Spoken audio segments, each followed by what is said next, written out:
Bila hati terasa berat, tak seorang pun mengerti bebanku. Ku tanya Yesus, apa yang harus ku buat? Dia berfirman, mari datanglah. Dia selalu pedulikan aku.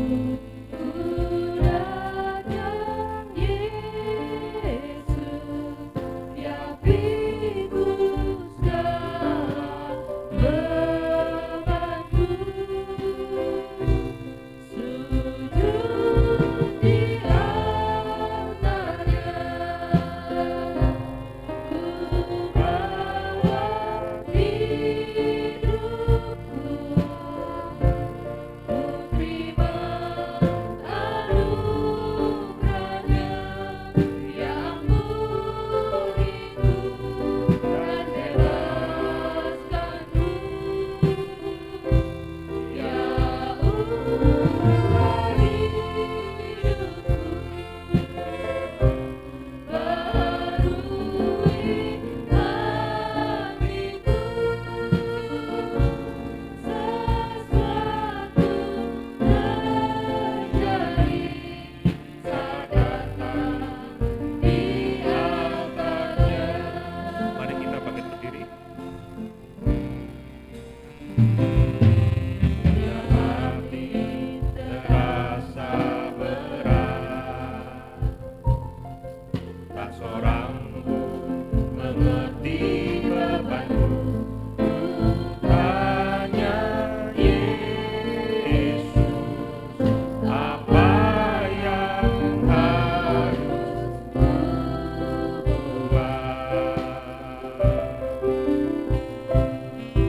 Dia berfirman, mari datanglah. Dia selalu pedulikan aku. Ku datang Yesus, Dia pikul segala bebanku. Sujud di altarnya, ku bawa hidupku. Terima anugerahnya, Dia ampuniku dan bebaskanku. Dia ubah hidupku, barui hatiku. Sesuatu terjadi saat datang di altarnya. Sujud di altarnya, sujud di altarnya.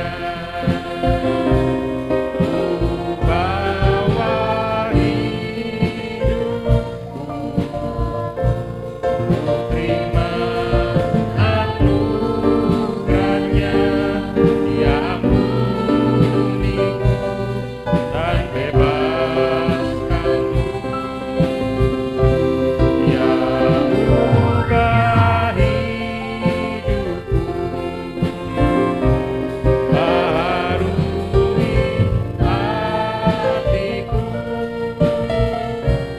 Sesuatu terjadi saat datang di altarnya. Sesuatu terjadi. Sesuatu terjadi saat datang di altarnya. Kita tundukkan kepala. Ya Tuhan, terima kasih Engkau sudah memberikan kami hari ini Tuhan untuk beribadah. Kiranya kiranya Tuhan menolong anak-anak-Mu yang masih dalam perjalanan untuk sampai di tempat ini dengan selamat untuk beribadah. Tuhan juga menolong kami yang melihat melalui streaming. Tuhan memberikan berkat yang sama dengan kami.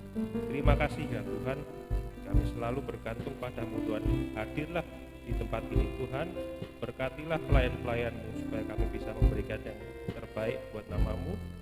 Juga Tuhan memberkati pemberitaan firman-Mu Tuhan, berikan hati yang baik untuk menerima firman-Mu dan bentuk kami menjadi alat-Mu. Terpuji nama-Mu Tuhan, di dalam nama Tuhan Yesus Kristus kami mengawali ibadah kami. Haleluya, amin.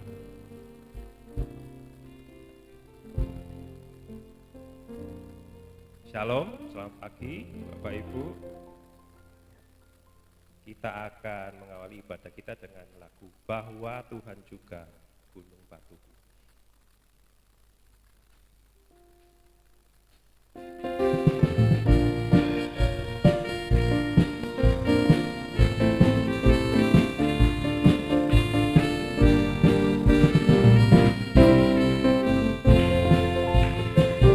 Bahwa Tuhan juga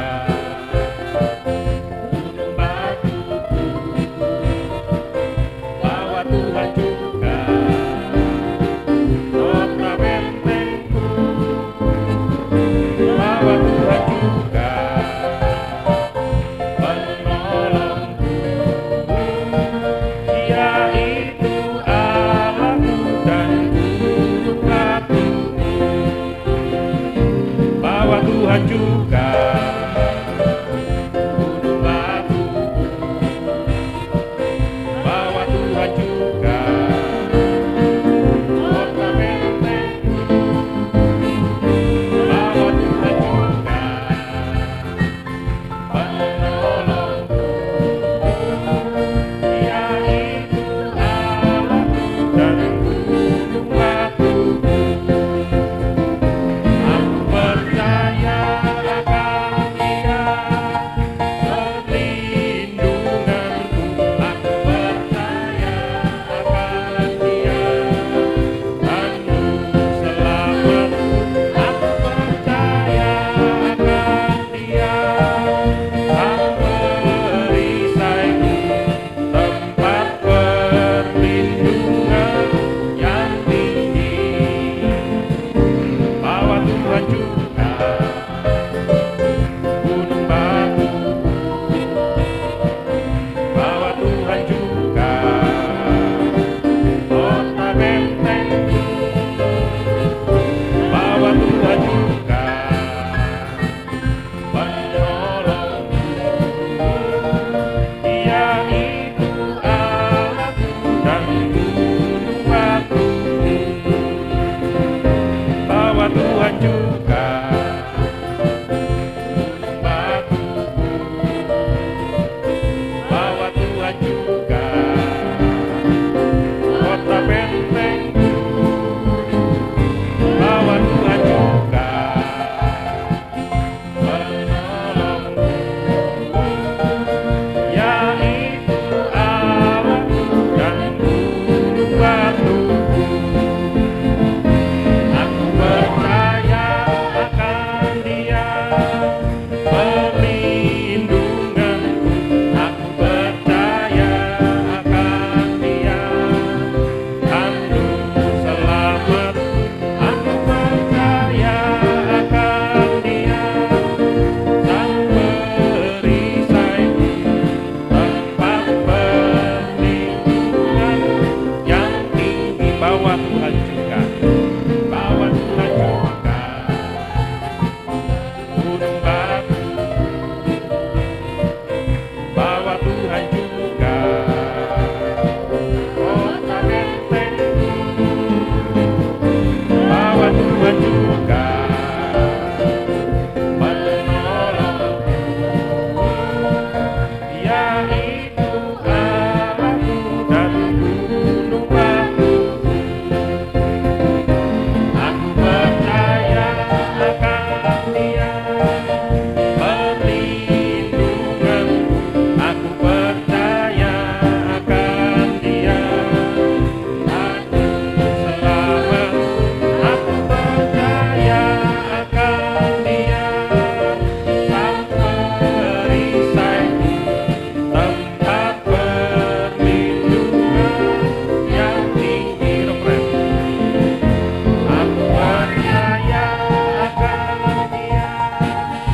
tiada ku-ragu lagi.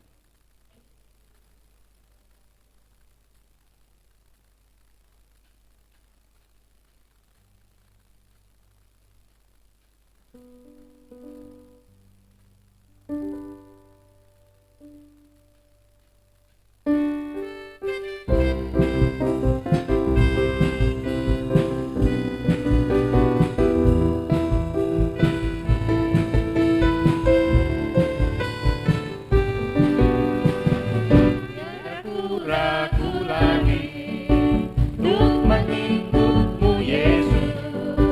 Tiada ku ragu lagi untuk melayani-Mu. Walau banyak rintangan dan badai pun menerjang, tiada ku ragu lagi untuk selamanya. Tiada ku ragu lagi untuk mengikut-Mu Yesus. Tiada ku ragu lagi untuk melayani-Mu. Walau banyak rintangan dan badai pun menerjang, tiada ku ragu lagi untuk selamanya. Yesus, Yesus, sahabatku, penolong dalam hidupku. Ku rindu semua orang mengenal-Mu. Kaulah jalan kebenaran yang memberi hidup yang kekal bagi setiap orang yang percaya padamu.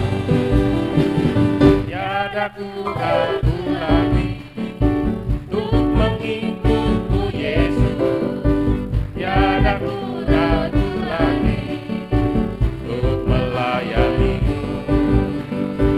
Walau banyak rintangan dan badai pun menerjang, tiada ku ragu lagi untuk selamanya. Yesus, Yesus, sahabatku, penolong dalam hidupku. Ku rindu semua orang mengenal-Mu. Kaulah jalan kebenaran yang memberi hidup yang kekal bagi setiap orang yang percaya padamu. Yesus, Yesus, Saya mengundang kita pakai berdiri.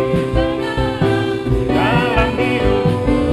Ku rindu semua orang mengenal-Mu. Kaulah jalan kebenaran yang memberi hidup yang kekal bagi setiap orang yang percaya padamu. Sekali lagi dari atas. Tiada ku ragu lagi untuk mengikut-Mu Yesus. Tiada ku ragu lagi untuk melayani-Mu.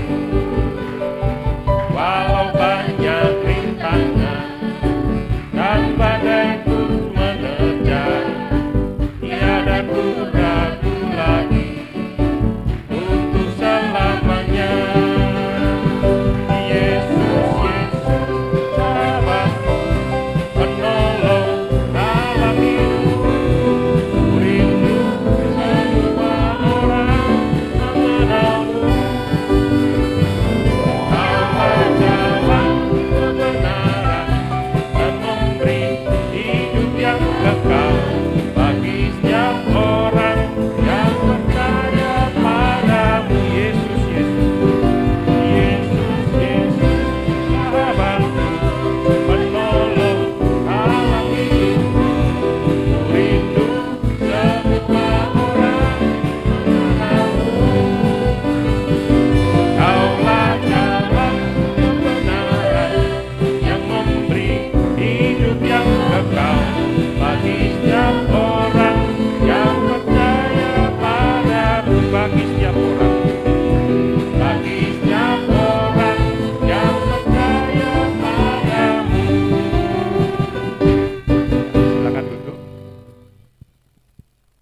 ini lagu ceria ya, tapi yang dikatakan itu berat sebenarnya ya. Tiadaku ragu lagi untuk melayanimu walau banyak rintangan, walau badai menerjang. Dia itu Allah, tapi dia itu menganggap kita sebagai sahabat, dan dia mati bagi kita, memberikan hidup kekal. Karena itu dia layak untuk kita layani. Sebentar lagi kita akan menyambut firman Tuhan, kita menyanyikan Dia tak lihat dosaku.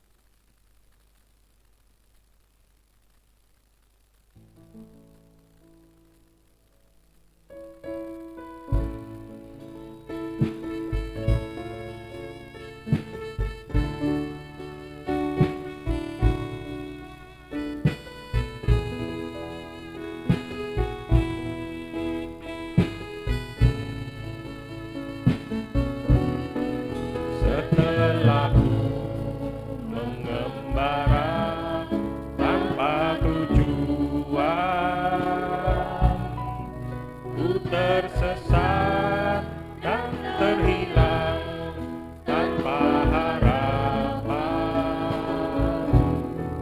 Yesus datang membasuhku dengan firman-Nya. Jadikanku milik yang dikasihinya. Dia tak ingat dosaku, segala cacat celahku. Dia lupakan betapa hinaku dulu. Hanya ini aku tahu, adalah kerinduannya, senantiasa melakukan kehendaknya. Bait kedua. Lama sudah ku dambakan suatu jawaban,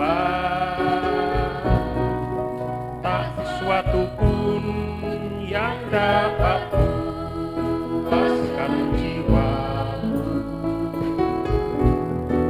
Semuanya menjemukan tanpa Yesusku. Oh Tuhanku, ubahkan kehidupanku. Dia tak ingat dosaku, segala cacat celahku. Dia lupakan betapa hinaku dulu. Hanya ini aku tahu, adalah kerinduannya, senantiasa melakukan kehendaknya. Bait ketiga. Ya Tuhanku, terima kasih untuk firman-Mu yang beri jaminan bagi keselamatanku. Ku tak layak menerima anugerah-Mu. Tuhan, terimalah persembahan hidupku. Ia tak ingat dosaku, segala cacat celahku. Ia lupakan betapa hinaku dulu. Hanya ini aku tahu,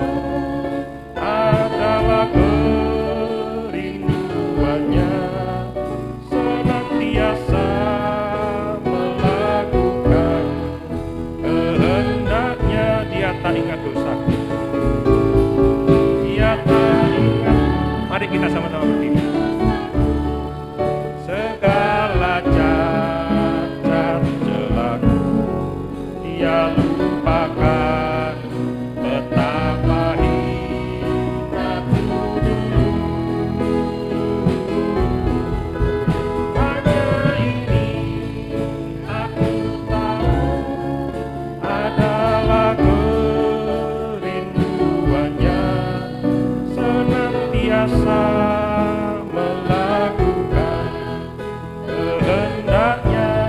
Dengan hormat saya mengundang Pak Arif untuk memimpin dalam doa.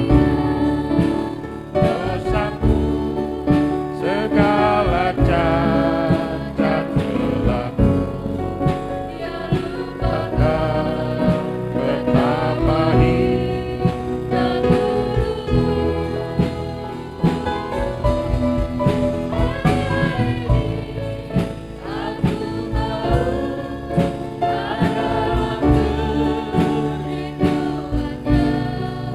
senantiasa melakukan kehendaknya. Hanya ini Tuhan, hanya ini aku tahu adalah kerinduannya,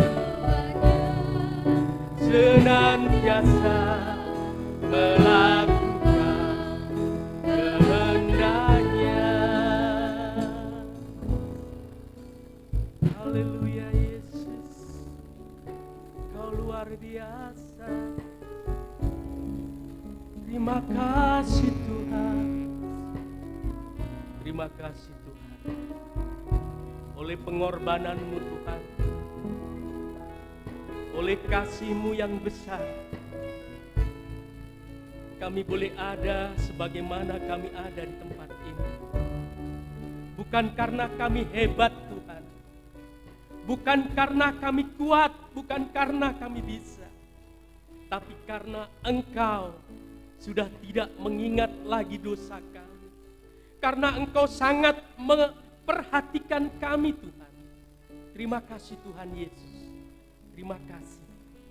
Sebentar Tuhan kami akan mendengarkan sabda-Mu.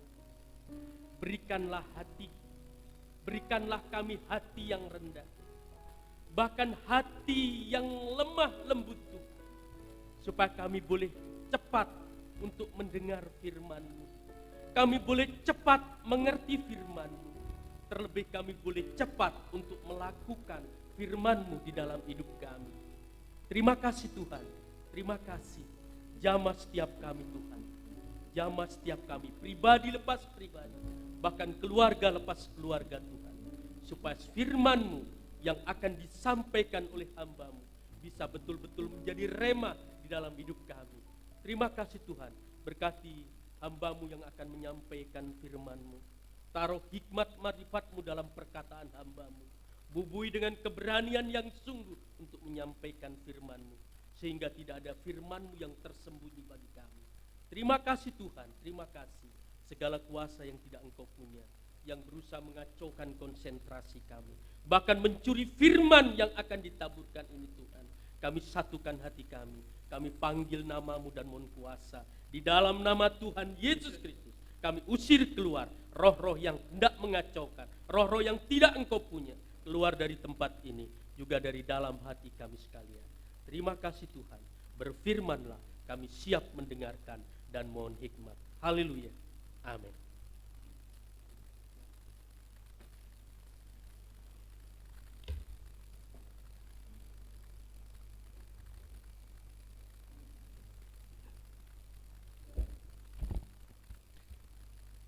Salam sejahtera dalam kasih sayangnya Tuhan kita Yesus Kristus.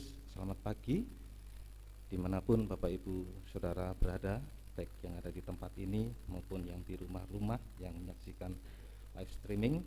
Selamat mendengarkan firman Tuhan. Biarlah kasih Tuhan, bahagia Tuhan saat ini dilimpahkan di tengah kita sekalian. Puji Tuhan. Kita akan membaca di dalam Mazmur pasal 62. Mazmur pasal yang ke-62 ayat 2 sampai yang ketiga.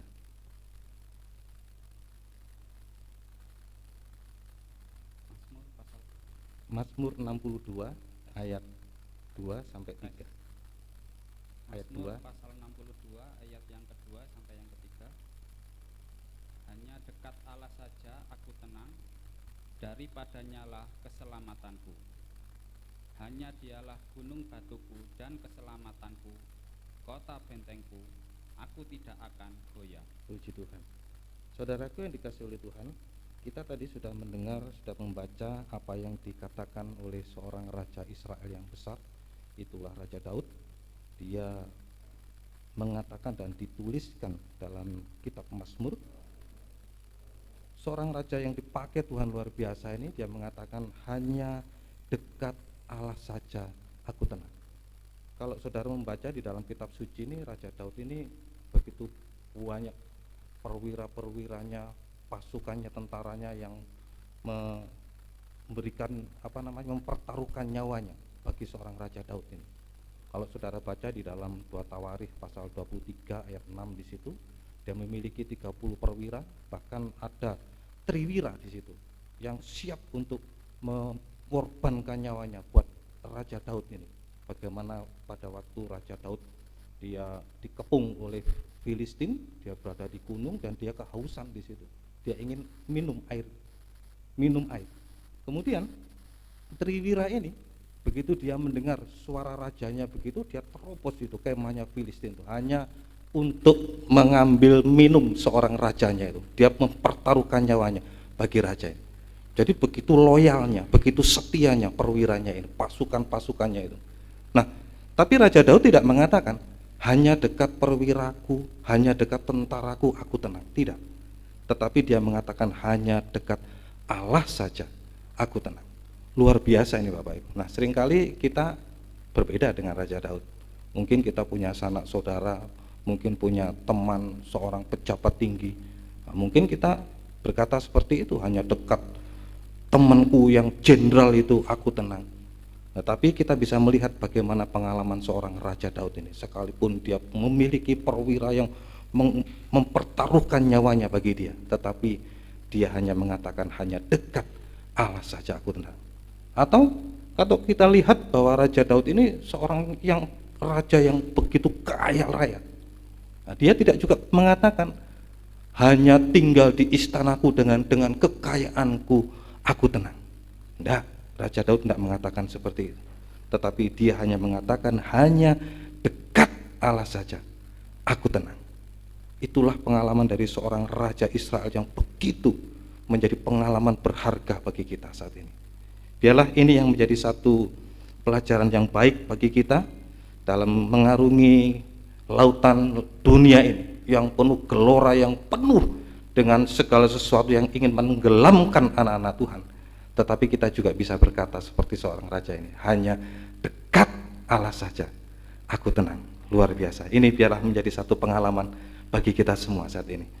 Kemudian Bapak Ibu Saudaraku ini dikasihi oleh Tuhan, tetapi yang jadi masalah bagi kita saat ini, yang jadi masalah bagi kita ini, bahwa manusia ini sekali lagi sudah jatuh ke dalam dosa. Kalau kita membaca di dalam Roma pasal 3 ayat yang ke-23, kita coba akan membaca ke sana.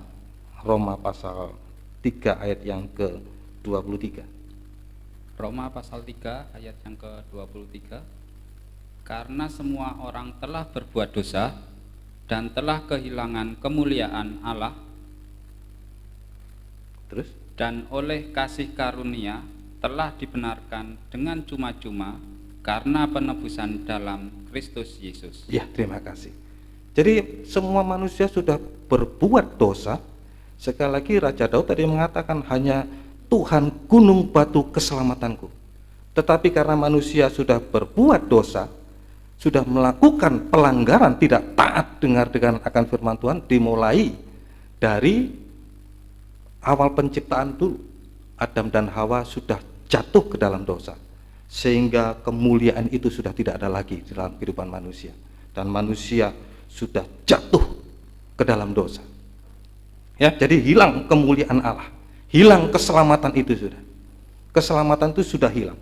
Nah, Bapak Ibu, kalau kita baca kembali, kita baca di dalam Yesaya, coba kita akan ke sana juga.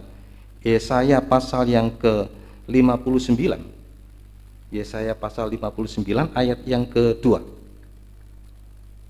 Yesaya pasal 59 ayat yang kedua.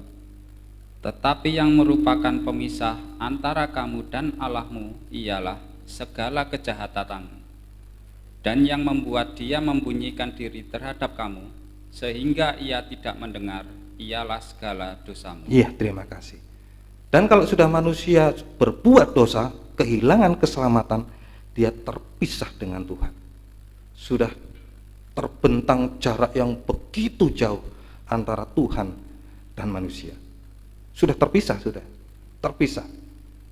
Nah kalau sudah terpisah, tadi Raja Daud mengatakan hanya dekat Allah saja aku tenang. Tapi kalau sudah terpisah, tidak ada ketenangan itu. Jadi kalau kita melihat orang-orang dunia ini, semakin hari yang dunia ini dikatakan semakin hari semakin sulit, bahkan saat ini juga krisis sudah melanda. Kalau saya baca di berita-berita itu, krisis sekarang sudah melanda di negara Eropa, Bapak Ibu. Di negara Eropa, terutama krisis energi ini. Yang terkena dampak itu negara-negara Eropa di situ. Saya kemarin juga membaca juga di Inggris itu, krisis energi sudah pernah terjadi saat ini. Bahkan kenaikan tarif listrik itu bisa sampai 4 kali lipat atau berapa. Jadi orang rela untuk mengurangi jatah makannya itu supaya bisa membayar listrik. Dan negara Italia juga, semua negara-negara Eropa sedang mengalami krisis. Nah ini yang dalam hal inilah, kalau tidak ada ketenangan Bapak Ibu, banyak orang-orang termasuk juga anak-anak Tuhan, pelayan Tuhan, hamba-hamba Tuhan ini akan mengalami stres bahkan sampai meningkat nanti kepada depresi. Waduh, karena begitu dunia ini semakin hari semakin sulit, bahkan sudah meningkat ini. Sampai puncaknya nanti antikris berkuasa selama 3,5 tahun. Percuma kita memiliki deposito banyak, percuma kita memiliki harta kekayaan yang berlimpah kalau tidak ada cap 666 harta kekayaan kita tidak berguna. Orang tidak akan bisa menjual, membeli kalau tanpa ada cap 666. Wah, tidak berguna Bapak Ibu. Ini makanya ini perlu kita waspadai, sehingga kita bisa mengatakan seperti Raja Daud, hanya dekat Allah saja aku tenang. Sekalipun dunia dalam keadaan krisis, sekalipun dunia dalam keadaan yang kacau balau, tetapi seorang raja tadi mengatakan, hanya dekat Allah saja aku tenang. Semoga ini menjadi satu pelajaran yang berharga bagi kita. Nah, Bapak Ibu Saudaraku dikasih oleh Tuhan, manusia sudah berbuat dosa dan terpisah hubungan dengan Tuhan. Makanya jangan ada harap lagi kalau ada ketenangan di dalam jiwanya, ada ketenangan di dalam hatinya. Tidak mungkin terjadi. Kemudian Bapak Ibu, kalau kita kembali ke dalam penciptaan semula di dalam Kejadian pasal yang ketiga Bapak Ibu, Kejadian pasal yang ketiga ayat 8 sampai yang ke-10. Kejadian pasal 3 ayat 8 sampai 10. Ketika mereka mendengar bunyi langkah Tuhan Allah yang berjalan-jalan dalam taman itu pada waktu hari sejuk, bersembunyilah manusia dan istrinya itu terhadap Tuhan Allah di antara pohon-pohonan dalam taman. Iya, terus? Tetapi Tuhan Allah memanggil manusia itu dan berfirman kepadanya, "Di manakah engkau?" Ia menjawab, "Ketika aku mendengar bahwa engkau ada dalam taman ini, aku menjadi takut karena aku telanjang, sebab itu aku bersembunyi." Terima kasih Bapak. Jadi kalau manusia yang pertama tadi, Adam dan Hawa, dia sudah jatuh ke dalam dosa. Dan tadi kita sudah mendengar, begitu mendengar langkah kakinya Tuhan, dia bukan seperti Raja Daud, mendekat tambah mendekat, tapi lari menjauh. Karena apa sekali lagi? Karena ada dosa. Jadi kita bisa cross check saat ini, hati kita saat ini. Nah, saya bersyukur saat ini Bapak Ibu bisa mendekat kepada Tuhan lewat ibadah saat ini. Tapi kita lihat kenapa orang bisa menjauh. Alkitab sudah mengatakan, orang menjauh lari daripada Tuhan karena ada dosa di dalam hatinya. Karena dosa itu yang membuat dia terpisah dengan Tuhan. Bahkan jangan lagi bersekutu, mendekat saja, kembali kepada Tuhan tidak bisa, dekat saja tidak bisa. Nah, seperti yang terjadi dalam tadi yang sudah kita baca, Adam dan Hawa ini. Seharusnya kalau dia mendengar langkah kaki Tuhan, waduh, apalagi kalau kita kepada orang yang kita kasihi, jangankan melihat orangnya ya, dengar suaranya saja kita sudah, rasanya sudah di hati ini rasanya sudah damai sejahtera. Apalagi kalau Bapak Ibu mengalami dulu cinta pertama, waduh, kalau bagaimana kalau mendengar suaranya si dia, kalau sudah malam janjian datang, Kalau kita udah datang tok tok tok tok, waduh rasanya gembira. Tetapi berbeda Bapak Ibu. Kalau sudah ada dosa di dalam hatinya, dia bahkan tidak akan bisa kembali kepada Tuhan, bahkan tidak bisa dekat kepada Tuhan. Malah dia lari menjauh. Karena sekali lagi ya itu tadi, dosa yang membuat dia merasa ketakutan. Ditanya oleh Tuhan sebenarnya, apa yang kamu lakukan? Sebenarnya Tuhan memberikan satu sarana bagi kita. Kalau saudara baca di dalam 1 Yohanes 1 ayat 9, sebenarnya Tuhan memberikan sarana bagi kita. Dan cara yang paling cepat untuk menyelesaikan dosa Bapak Ibu. Nah kalau Tuhan tanya, itu sebenarnya kemurahan Tuhan bagi Adam dan Hawa. Apa kamu makan buah itu? Nah kalau Adam dan Hawa di situ seorang yang rendah hati, lemah lembut, tentunya dia bisa mengaku, iya Tuhan saya makan, saya salah, Tuhan ampuni saya Tuhan. Tapi enggak, Adam dan Hawa itu tidak. Dia mendengar suara ular, dia menjadi keras hatinya.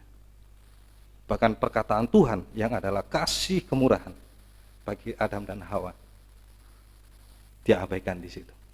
Dia bakal salahkan orang lain. Perempuan itu Tuhan yang kau tempatkan kepada. Jadi dia tidak salah, perempuan yang salah. Dan yang dikatakan yang kau tempatkan, berarti Tuhan salah. Coba kalau Tuhan tidak tempatkan Hawa itu, saya tidak makan. Jadi dirinya tidak pernah salah. Orang yang lain salah, Tuhan juga salah. Bayangkan Bapak Ibu, sudah dirinya sudah benar-benar, tapi tidak mau mengaku. Jadi pengakuan ini saudaraku yang dikasih oleh Tuhan adalah cara yang paling cepat, cara yang paling instan untuk menyelesaikan dosa. Tuhan memberikan sarana bagi kita saat ini. Makanya Bapak Ibu saudaraku, pentingnya firman Tuhan untuk senantiasa menjadi satu rem bagi kita. Ataupun kalau kita sudah melakukan dosa, firman dan Roh Kudus selalu mengingatkan, iya ya kenapa saya berbuat itu. Nah, cepat selesaikan dengan cara mengaku. Sebenarnya kalau Adam dan Hawa dulu mengaku dosa, iya Tuhan saya salah, selesai. Dan tidak terjadi pengusiran. Nah begitu pun juga dengan Hawa. Hawa ditanya, apa kamu makan dariku? Ular. Ular yang disalahkan, bukan dia yang salah, ular. Dia sudah tahu, ular adalah gambaran iblis, sumbernya dosa, sumbernya, waduh kalau ular iblis itu kalau ditanya tentang seperti itu, alasannya sudah sediakan, bukan satu dua alasan, bahkan sak keranjang iblis sudah menyediakan alasan itu. Bahkan juga untuk menyalahkan orang lain. Nah itulah kalau hati sudah keras, tidak bisa memiliki hati yang lembut, tidak bisa memiliki hati yang rendah hati, dia tidak akan bisa mengakui kesalahannya, bahkan lebih cenderung menyalahkan orang lain, bahkan menyalahkan Tuhan. Nah inilah Bapak Ibu Saudaraku yang dikasihi oleh Tuhan. Jadi manusia sudah berbuat dosa, terpisah dari Tuhan, dan tidak ada keberanian untuk kembali, apalagi dekat kepada Tuhan. Sampai akhirnya manusia kalau ini lama-lama dibiarkan, akan mengalami penderitaan yang luar biasa. Manusia sudah dikutuk, Adam dan Hawa sudah dikutuk dalam suasana kutukan, letih, lesu, beban berat, pahit, ketir, air mata, dan semuanya penderitaan sudah ada di dalam kehidupan manusia yang sudah berbuat dosa.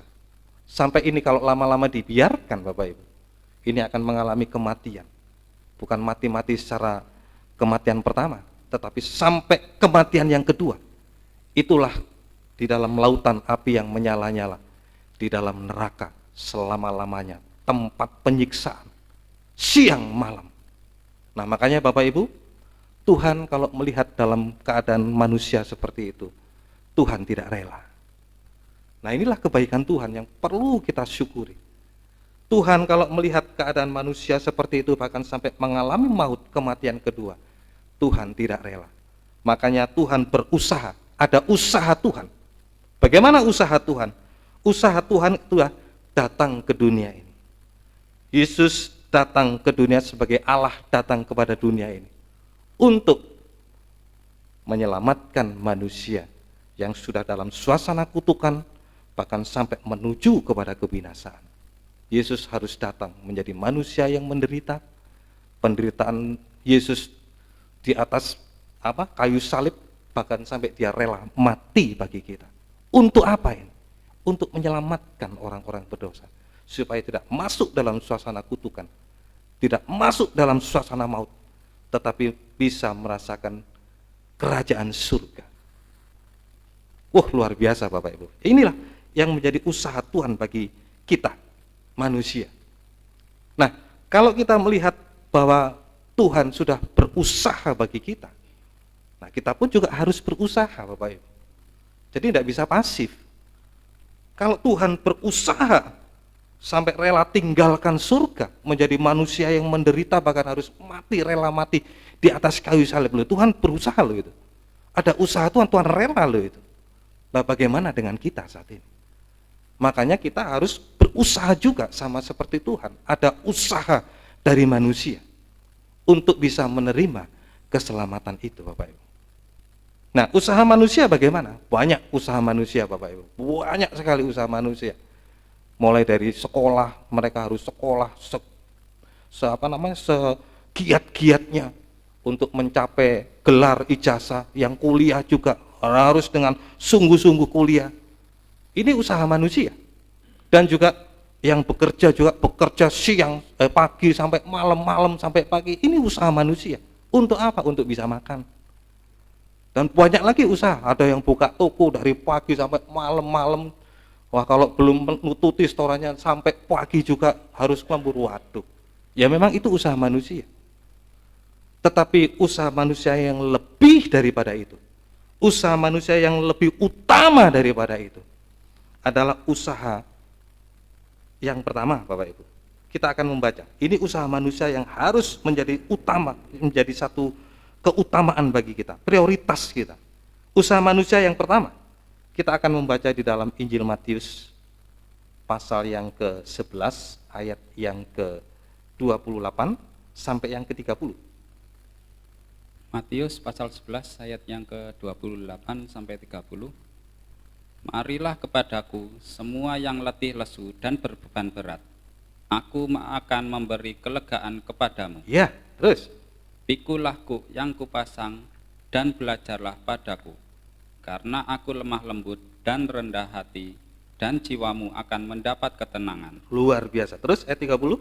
Sebab kuk yang kupasang itu enak, dan bebanku pun ringan. Wah, inilah yang Tuhan tawarkan bagi kita saat ini. Nah, ini kita harus juga berusaha. Jadi usaha kita yang utama di samping tadi, usaha yang sekolah, kuliah, bekerja, buka toko, buka apa saja usaha. Tetapi usaha yang paling penting bagi kita dan yang paling utama bagi kita adalah menerima panggilan Tuhan. Itu yang menjadi usaha kita yang utama. Semoga Bapak Ibu bisa mengerti dalam hal ini. Tuhan sudah tawarkan, ayo mari datang kepadaku, hai manusia yang sudah dalam kutukan, suasana letih, lesu, beban berat, air mata, pahit getir hidupnya. Mari datang kepadaku, aku akan memberi kelegaan kepadamu. Suatu tawaran yang baik, bukan baik, sungguh teramat baik bagi kita. Sayang kalau kita menolak. Kalau saya melihat, kalau orang yang menolak ini, kalau Tuhan Yesus sudah tawarkan seperti itu, iya Tuhan, yang menolak itu berarti kan orang yang bodoh ya Tuhan. Kenapa sudah Tuhan tawarkan hal seperti itu, mereka tidak mau datang. Mereka tidak mau merespon panggilan Tuhan.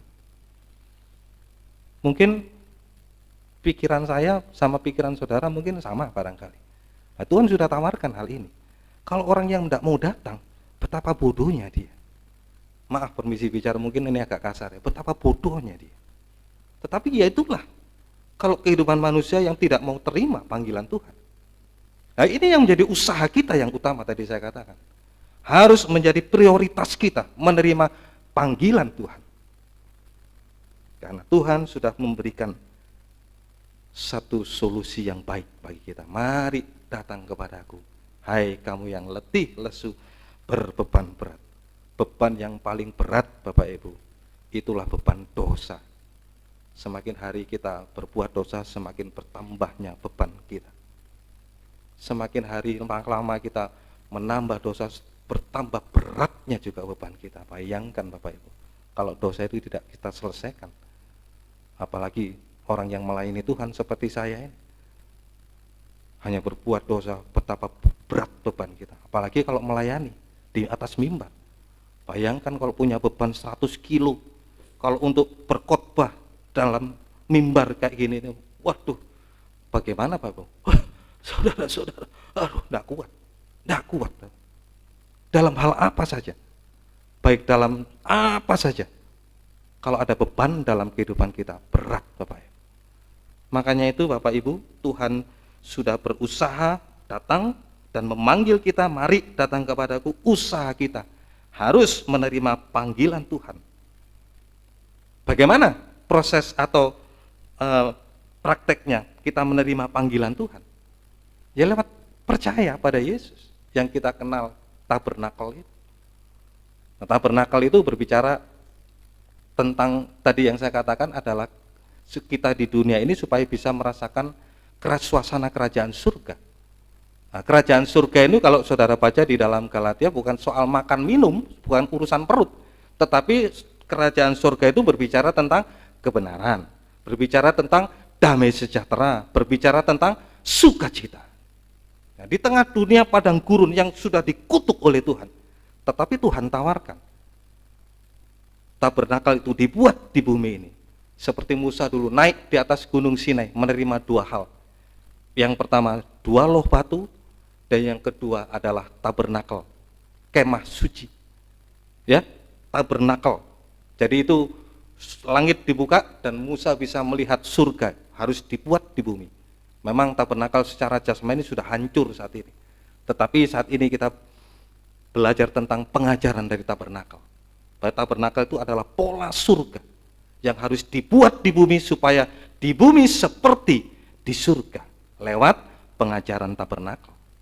Jadi penting bagi kita tabernakel ini. Jadi tabernakel itu ada 3 ruangan Bapak Ibu. Ruangan yang pertama kebenaran, mulai dari pintu gerbang. Nah, inilah usaha kita yang pertama. Jadi proses kita menerima panggilan Tuhan harus masuk melalui pintu gerbang. Itulah iman, itulah percaya pada Yesus satu-satunya sebagai juru selamat yang bisa menyelamatkan manusia. Tidak ada nama lain di dunia ini. Hanya karena nama Dia kita bisa diselamatkan. Lewat apa? Lewat percaya, Bapak Ibu. Dari mana kita bisa percaya? Dari mendengar. Dari mendengar firman Kristus. Kristus itu adalah yang diurapi. Jadi firman dalam urapan Roh Kudus. Firman pengajaran yang benar sama juga dengan firman penginjilan. Firman dalam urapan Roh Kudus. Jadi Bapak Ibu Saudaraku yang dikasihi oleh Tuhan, ya inilah firman penginjilan diberitakan saat ini.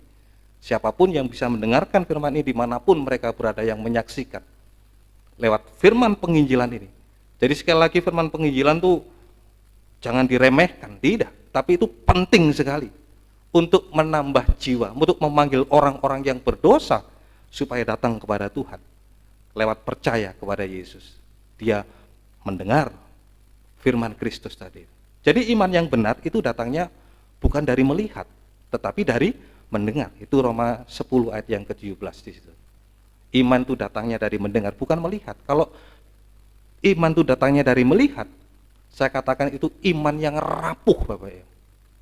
Dia kalau lihat saja orang lain bisa disembuhkan, wah dalam nama Yesus sembuh, orang lumpuh berjalan, orang buta bisa melihat, wah dahsyat, luar biasa, wah hebat, dahsyat, bombastis Tuhan kita. Tapi bagaimana kalau nggak ditolong? Orang sakit itu kemudian mati. Loh, katanya Tuhan hebat. Loh, katanya Tuhan luar biasa, dahsyat, bombastis. Oh, mana kok mati? Kalau hanya dia melihat, sekedar dari melihat, tidak dari mendengar. Tadi saya katakan iman itu adalah iman yang rapuh. Tetapi kalau iman itu dari mendengar, iman itu akan menjadi iman yang kuat bagi kita. Bukan iman yang rapuh, tetapi iman yang benar-benar, iman yang benar. Iman yang bertumbuh sampai menjadi satu keyakinan bagi kita. Kalau sudah namanya yakin, tidak bisa dikoyahkan lagi. Percaya sampai yakin tidak bisa dikoyahkan apapun juga, Bapak Ibu. Jadi makanya iman yang benar itu dari mendengar, bukan dari melihat. Iman yang rapuh. Dan kalau iman itu hanya dari melihat, itu iman yang sepihak. Kalau saudara baca nanti pada waktu Tuhan Yesus di Nazaret, di kelahirannya, wow, banyak orang-orang di situ yang pada waktu di Nazaret, ya di Nazaret kalau nggak salah itu, mereka percaya karena melihat. Tapi Yesus mengatakan lebih Tuhan lebih mempercayakan orang yang mendengar daripada melihat. Tuhan tidak mempercayakan diri, Tuhan tidak mempercayakan diri karena mereka percaya karena melihat. Nah, artinya iman yang sepihak. Jadi kita percaya tapi Yesus tidak mempercayakan diri kepada kita. Karena mereka melihat, maka dia percaya. Tapi aku tidak mempercayakan diri kepada mereka. Jadi iman yang sepihak. Kita saja percaya tapi Yesus tidak mempercayakan diri kepada kita. Loh, buat apa Bapak Ibu? Sama dengan cinta bertepuk tangan sebelah, tidak ada artinya. Makanya Bapak Ibu Saudaraku yang dikasihi Tuhan, jadi iman itu datangnya dari mendengar firman Tuhan. Itulah proses kita menerima panggilan. Dan bukan hanya sekedar kita percaya saja kepada Tuhan, tetapi harus meningkat. Kalau di dalam tabernakel, ruangan pertama itu ada pintu gerbang, di sana ada pintu gerbang sama seperti masuk. Kalau kita mau masuk dalam gereja ini ada pintu gerbang percaya. Kemudian di situ disediakan kolam basuhan. Sebelum kolam basuhan di situ ada mezbah korban bakaran. Kita bertobat, artinya itu kita bertobat, mati bagi dosa, seperti Yesus mati di atas kayu salib. Jadi artinya Bapak Ibu, Yesus dan kayu salib ini menjadi satu kesatuan yang tidak bisa dipisahkan. Kalau Yesus tanpa salib, Yesus yang palsu. Demikian pula juga dengan kita yang percaya. Kalau kita percaya tanpa bertobat, nah sama seperti tadi yang saya katakan, Yesus palsu, berarti kita juga begitu. Percaya kita palsu berarti. Sama seperti Yesus tanpa salib, kita pun juga begitu. Kalau percaya, hanya percaya saja tanpa ada pertobatan. Sama juga dengan Yesus tanpa salib, kita pun juga percaya tapi percaya kita palsu kepada Tuhan. Jadi makanya Yesus dan salib tidak bisa dipisahkan. Demikian pula juga dengan kita yang percaya ini harus bertobat, mati bagi dosa. Dan ada kolam basuhan di situ. Berbicara tentang baptisan air. Kita dikuburkan di dalam kuburan air dan kita hidup, masuk baru pintu kemah di situ, kita hidup di dalam urapan Roh Kudus. Ada burung merpati turun. Langit terbuka seperti Yesus dibaptis, ada merpati turun. Ada kita hidup baru di dalam kehidupan surgawi, dalam urapan Roh Kudus. Kita sudah diselamatkan oleh Tuhan. Nah, sudah ada jaminan keselamatan bagi kita, Bapak Ibu. Makanya itu usaha Tuhan bagi manusia. Makanya manusia harus punya usaha juga tadi itu. Harus percaya, bertobat, mati bagi dosa, dan hidup baru bersama dengan Roh Kudus, dengan urapan Roh Kudus, dalam pimpinan Roh Kudus. Nah, inilah Bapak Ibu. Jadi apa yang harus kita matikan terutama? Tadi saya berbicara tentang korban bakar, mezbah korban bakar. Adalah kita mematikan segala dosa pelanggaran kita. Apa yang harus kita matikan? Kita akan membaca di dalam Efesus pasal yang keempat. Efesus pasal yang keempat, ayat 25 sampai yang ke-32. Efesus pasal 4 ayat 25 sampai 32. Karena itu buanglah dusta dan berkatalah benar seorang kepada yang lain. Ya, yang pertama harus kita buang dusta. Apa dulu yang membuat kita mendapatkan keuntungan dari dusta, dari menipu kita? Nah, sekarang stop, berhenti, dan kembali kepada Tuhan. Itu artinya bertobat. Stop, matikan, buang segala dusta. Terus? Karena kita adalah sesama anggota. Ya, terus? Apabila kamu menjadi marah, Dua? janganlah kamu berbuat dosa. Janganlah matahari terbenam sebelum padam amarah. Wah, kalau marah dulu sampai meledak-ledak. Waduh, kalau kita dulu sebelum mengenal Tuhan, saya juga sebelum mengenal, betul-betul mengenal Tuhan, kalau marah seluruh anggota di kebun binatang keluar semua. keluar di situ. Bahkan sampai yang lebih ngeri tadi, waduh, sampai mendendam, matahari terbenam itu sampai kita mendendam, sampai kapanpun aku tidak akan bisa mengampuni kamu, karena amarahnya yang meledak-ledak, meluap-luap itu. Terus, dan matahari terbenam itu, matahari adalah gambaran kasih Bapak Ibu. Jadi marahnya itu tanpa kasih. Waduh, kalau sudah marah, ambil kayu biar anaknya sendiri pukul, puak, waduh. Itu matahari terbenam, artinya tanpa kasih. Matahari terbenam. Terus jangan sebelum padam amarahmu. Terus? Dan janganlah beri kesempatan kepada iblis. Dua tadi ya. Terus? Orang yang mencuri, janganlah ia mencuri lagi. Tiga, yang mencuri, terutama itu tadi. saat kita terjepit dalam keadaan susah, dalam keadaan apa saja. Stop sekarang ini. Kalau dulu mungkin tidak ada orang tolah-toleh, kita tidak ada beras di rumah, wah tidak tolah-toleh, tidak ada orang, ambil sikat gitu. Tapi saat ini stop, berhenti. Itu yang ketiga. Terus? Tetapi baiklah ia bekerja keras Ya, dan melakukan pekerjaan yang baik dengan tangannya sendiri, supaya ia dapat membagikan sesuatu kepada orang yang berkekurangan. terus. Ayat Janganlah ada perkataan kotor keluar dari mulutmu, tetapi pakailah perkataan yang baik untuk membangun di mana perlu, supaya mereka yang mendengarnya beroleh kasih karunia. 26. Terus. Dan janganlah kamu mendukakan Roh Kudus Allah yang telah memeteraikan kamu menjelang hari penyelamatan. Nah, Segala kepahitan, kegeraman, kemarahan, pertikaian, dan fitnah hendaklah dibuang dari antara kamu. Demikian pula segala kejahatan. terima kasih. Jadi kalau saudara baca tadi di situ ada 8 dosa yang harus kita betul-betul matikan. Karena kalau saudara baca perikopnya, kita sudah manusia baru di situ. Sudah berubah, tidak ada lagi 8 dosa tadi itu. Mulai dari dusta tadi sampai kejahatan tadi. Ada 8. Kalau berbicara angka 8 ini angka keselamatan, Bapak Ibu. Saudara masih ingat tentunya angka 8 ini. Pada waktu zamannya Nuh dulu itu, berapa orang yang diselamatkan, seluruh dunia ini dibinasakan oleh Tuhan. Tetapi hanya orang 8 yang bisa diselamatkan. Jadi angka 8 ini adalah angka keselamatan. Dan 8 dosa ini harus dimatikan dengan sungguh-sungguh, dengan cara bertobat supaya kita bisa selamat. Waduh, ini janji Tuhan lewat usaha Tuhan. Makanya kita harus usaha dengan sungguh-sungguh, percaya kepada Yesus, bertobat, matikan sungguh-sungguh, hidup baru bersama dengan Tuhan.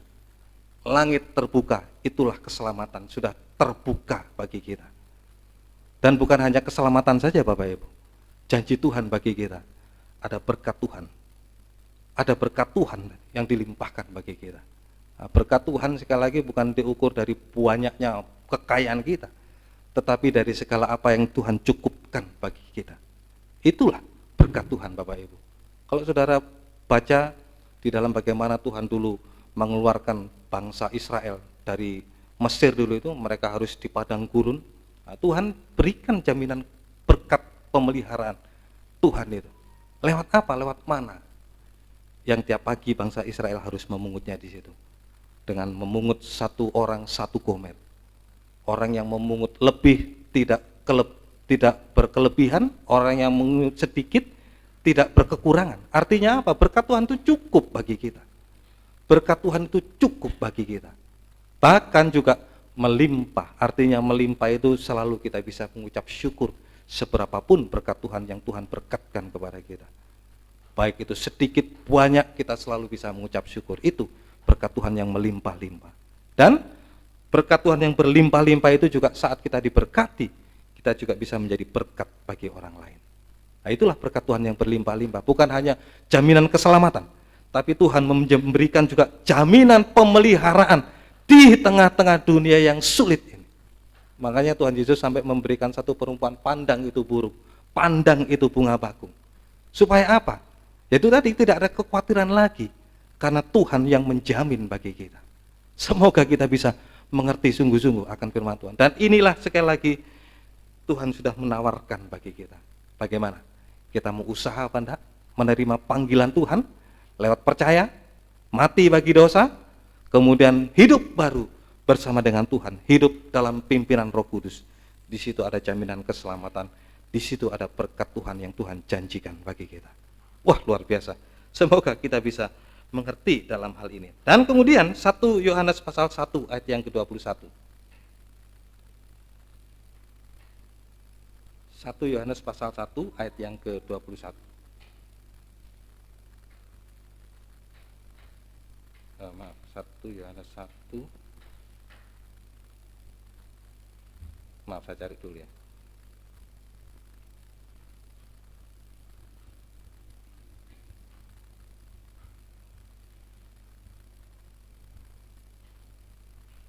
Satu Yohanes 3 ayat 21, maaf. 1 Yohanes 3 ayat yang ke-21. 1 Yohanes 3 ayat yang ke-21. Saudara-saudaraku yang kekasih, jikalau hati kita tidak menuduh kita, maka kita mempunyai keberanian percaya untuk mendekati Allah. Iya.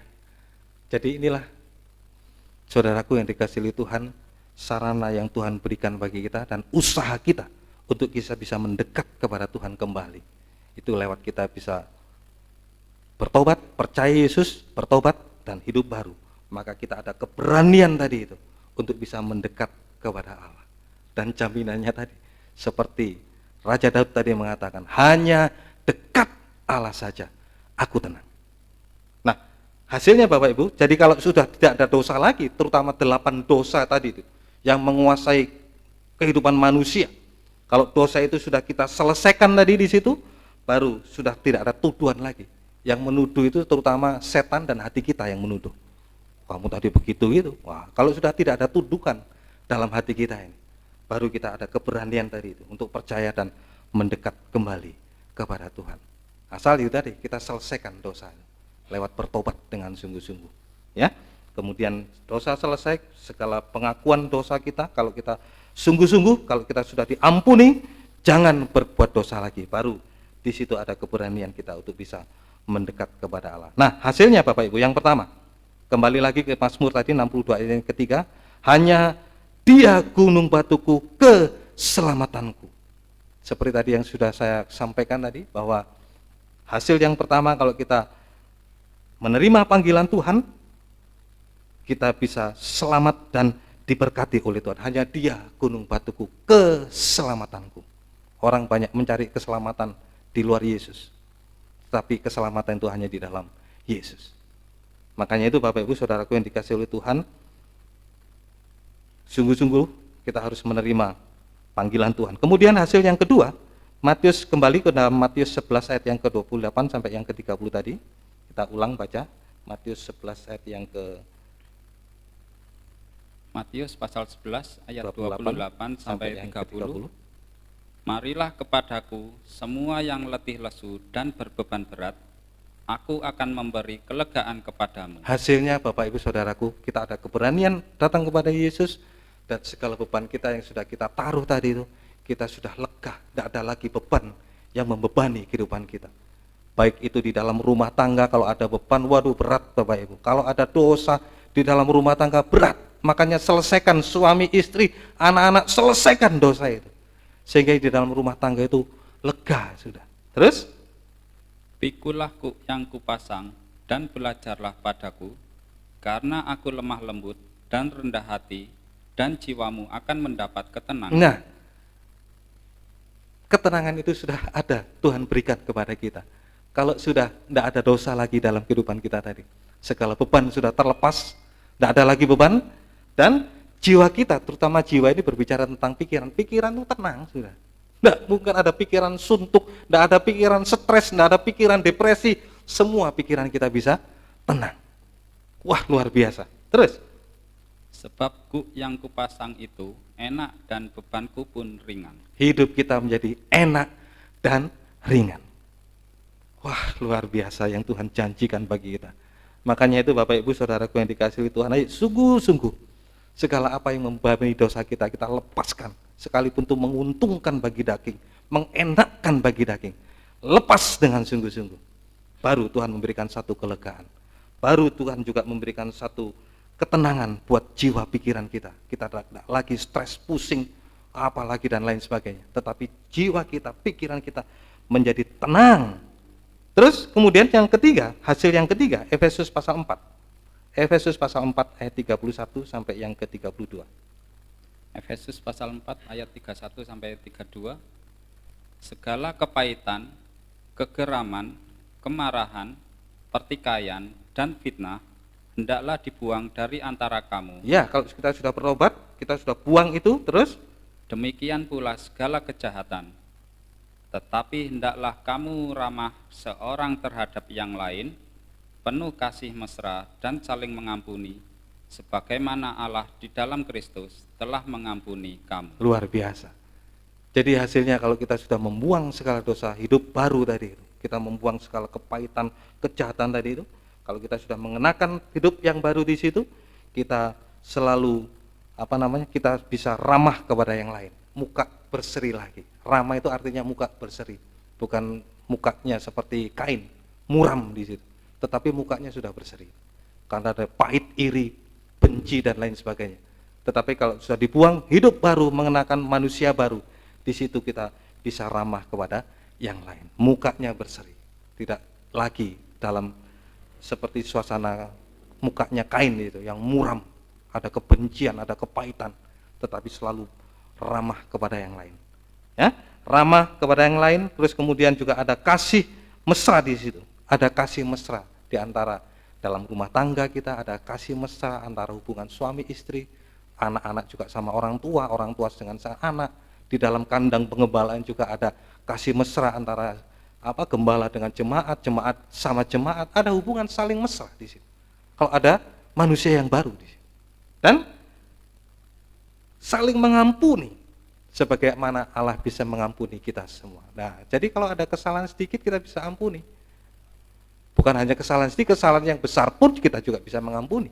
Kalau kita memiliki manusia yang baru, menjadi manusia yang baru. Tapi kalau tidak ada yang tadi itu, kemarahan yang sampai mendendam tadi. Tetapi kalau kita sudah memiliki manusia yang baru, menjadi manusia yang baru, bisa saling mengampuni dan melupakan. Melupakan itu sama dengan mencabut akar yang menjadi pahit tadi itu. Kalau tidak dicabut akarnya masih pahit. Makanya kalau saya sendiri melihat kalau masih ada kepahitan, lihat orangnya saja, rasanya bagaimana, itu berarti masih belum tercabut akar kepahitan.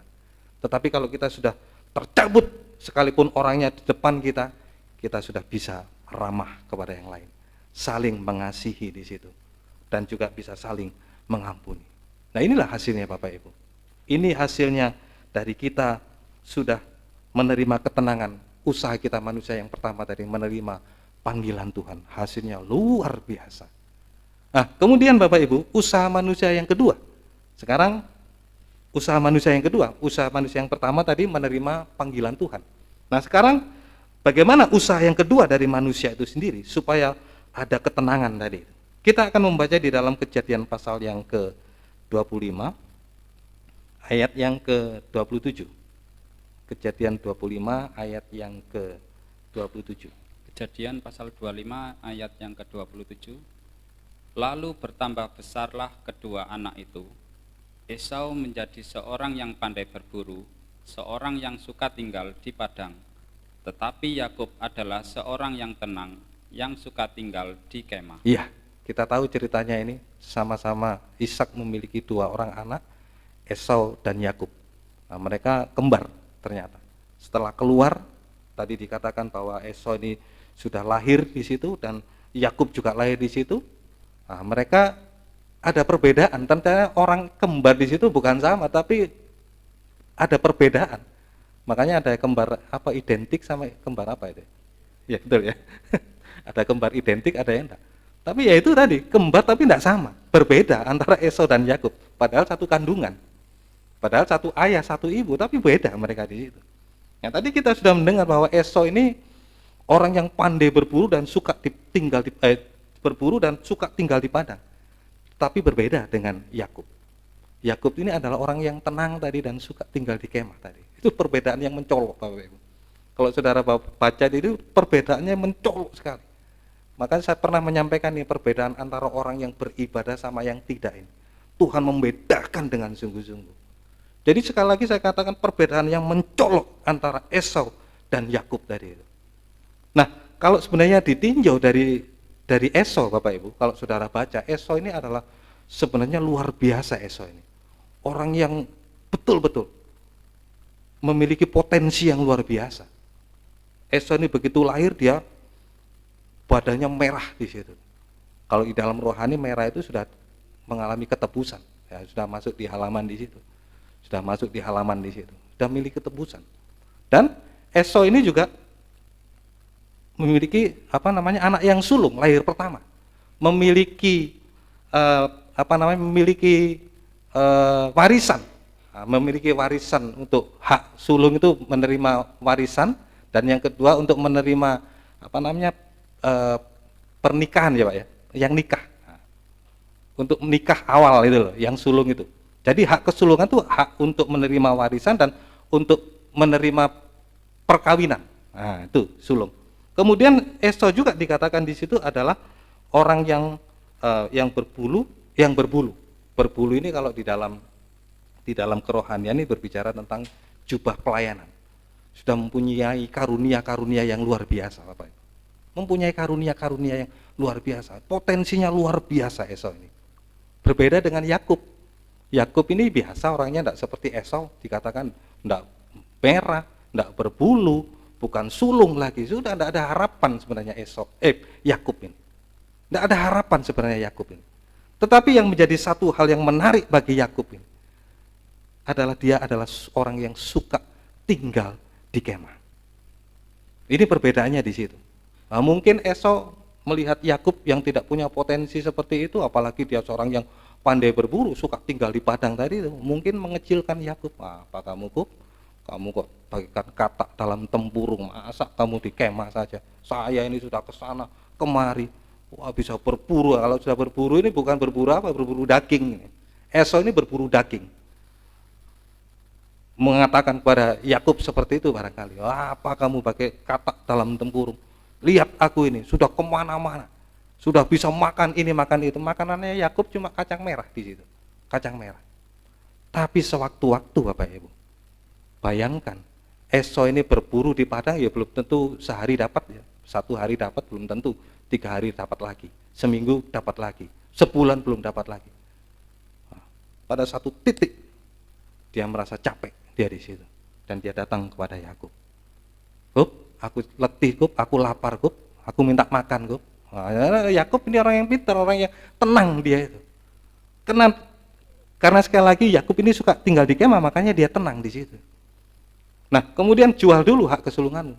Esau mulai merendahkan potensinya itu, hak kesulungannya. Potensinya dia orang yang sudah dipanggil oleh Tuhan, yang sudah ditebus oleh Tuhan dengan harga yang mahal. Kemudian dia ringankan hal itu, dia jual untuk sepiring makanan. Dia dapat. Tapi kalau saudara baca, sampai dia saat menerima berkat, dia ditolak sampai mencucurkan air mata. Air matanya sudah tidak tertolong, tidak menolong lagi sudah, sampai tangisan kekal selama-lamanya, tidak bisa tertolong lagi. Tetapi Esau ini bisa, yang tidak punya potensi tadi itu, tapi bisa luar biasa di dalam hidupnya tadi. Kenapa? Karena dia suka tinggal di kemah. Ya, Esau tadi suka di padang, liar kehidupannya, tidak tergembala. Jadi kemah itu menunjuk kepada kandang penggembalaan. Yakub ini adalah seorang yang tergembala dengan sungguh-sungguh. Makanya dia mendapat ketenangan di situ.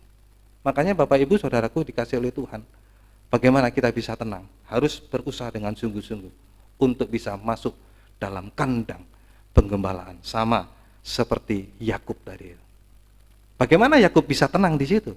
Karena di kemah di situ ada makanan.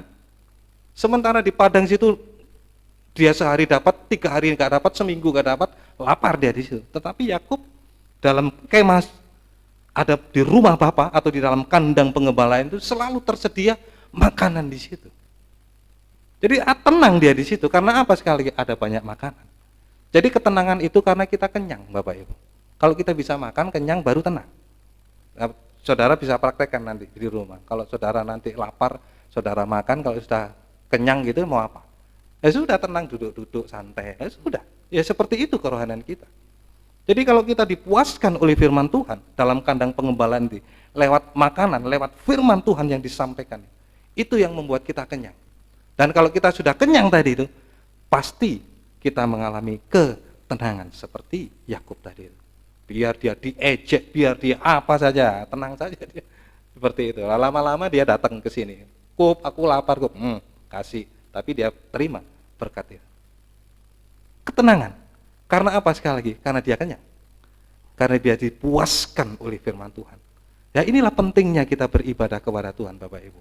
Kita mengalami satu kepuasan. Tadi jiwanya yang tenang. Sekarang berbicara tentang hatinya yang tenang.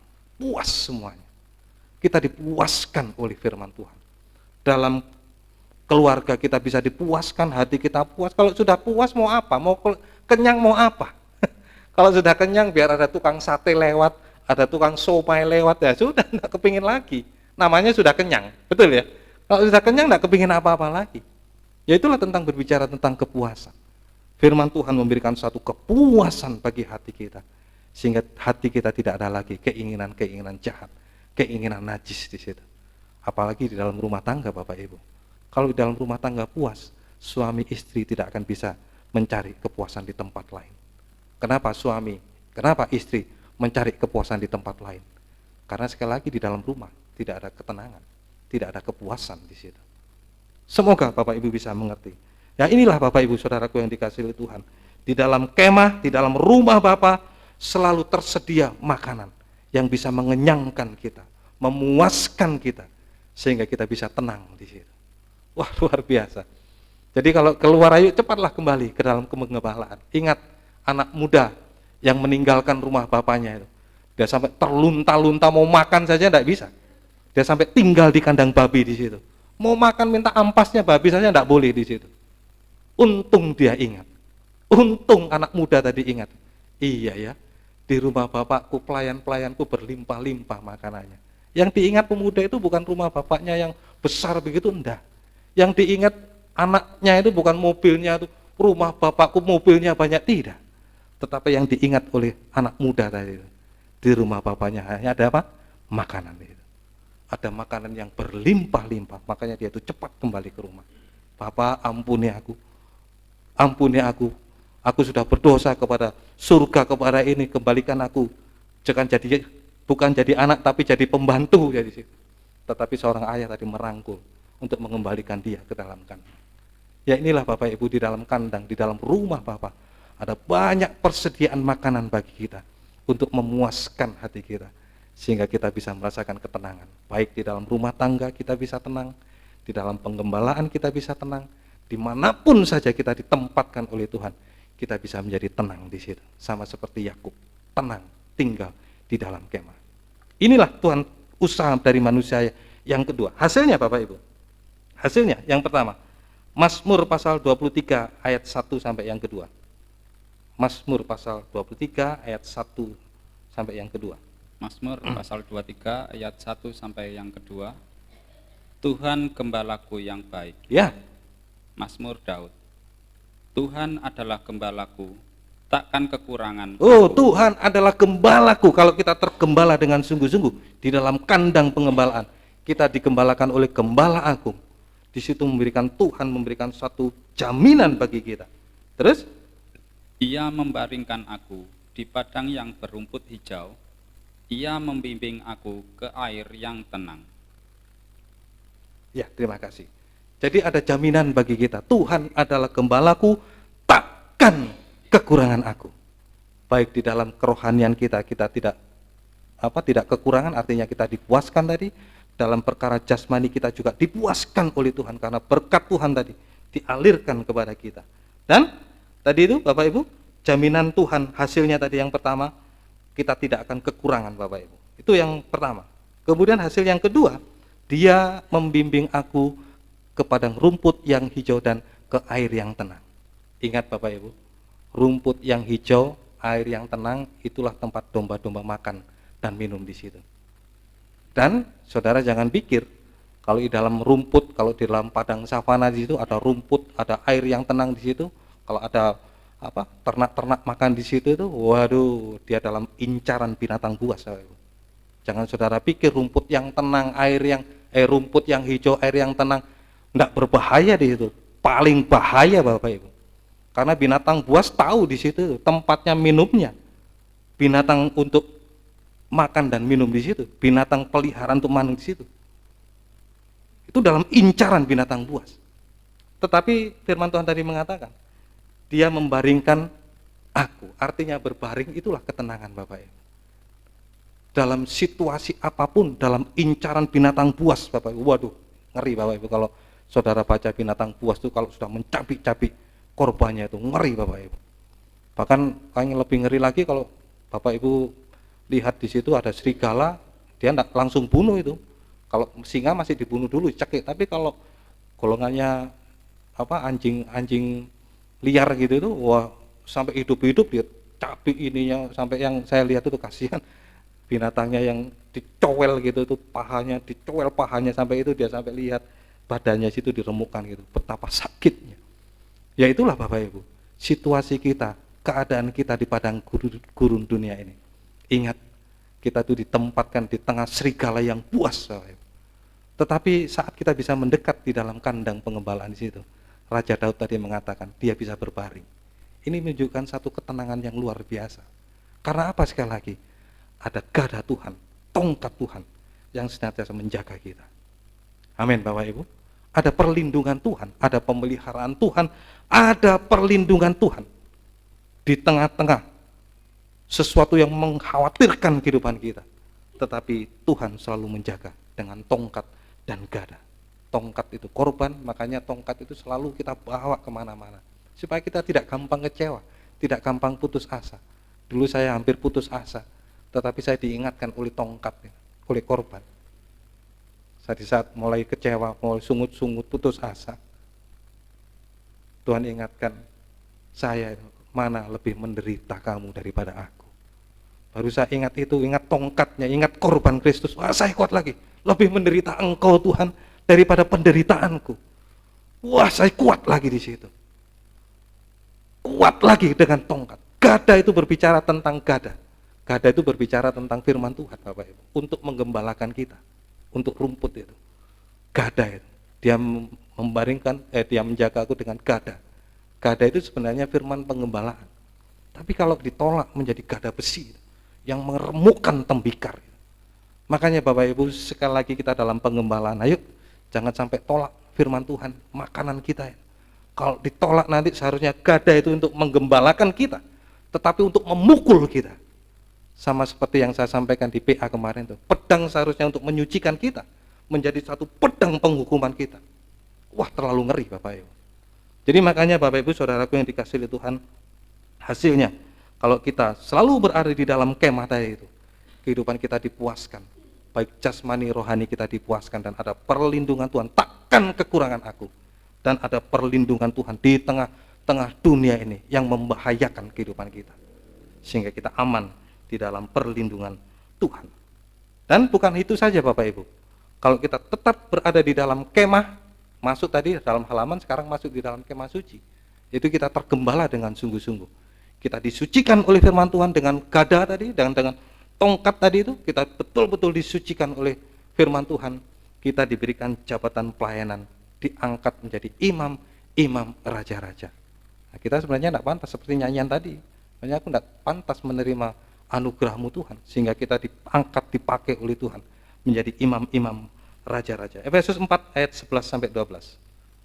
Efesus 4 ayat 11 sampai yang ke-12. Efesus pasal 4 ayat 11 dan 12. Dan ialah yang memberikan baik rasul-rasul maupun nabi-nabi, baik pemberita-pemberita Injil maupun gembala-gembala dan pengajar-pengajar, untuk memperlengkapi orang-orang kudus bagi pekerjaan pelayanan, bagi pembangunan tubuh Kristus. Nah, jadi perlengkapan ini diberikan bukan orang yang sembarangan, tetapi di situ dikatakan untuk memperlengkapi orang-orang kudus, orang yang sudah masuk dalam ruangan suci.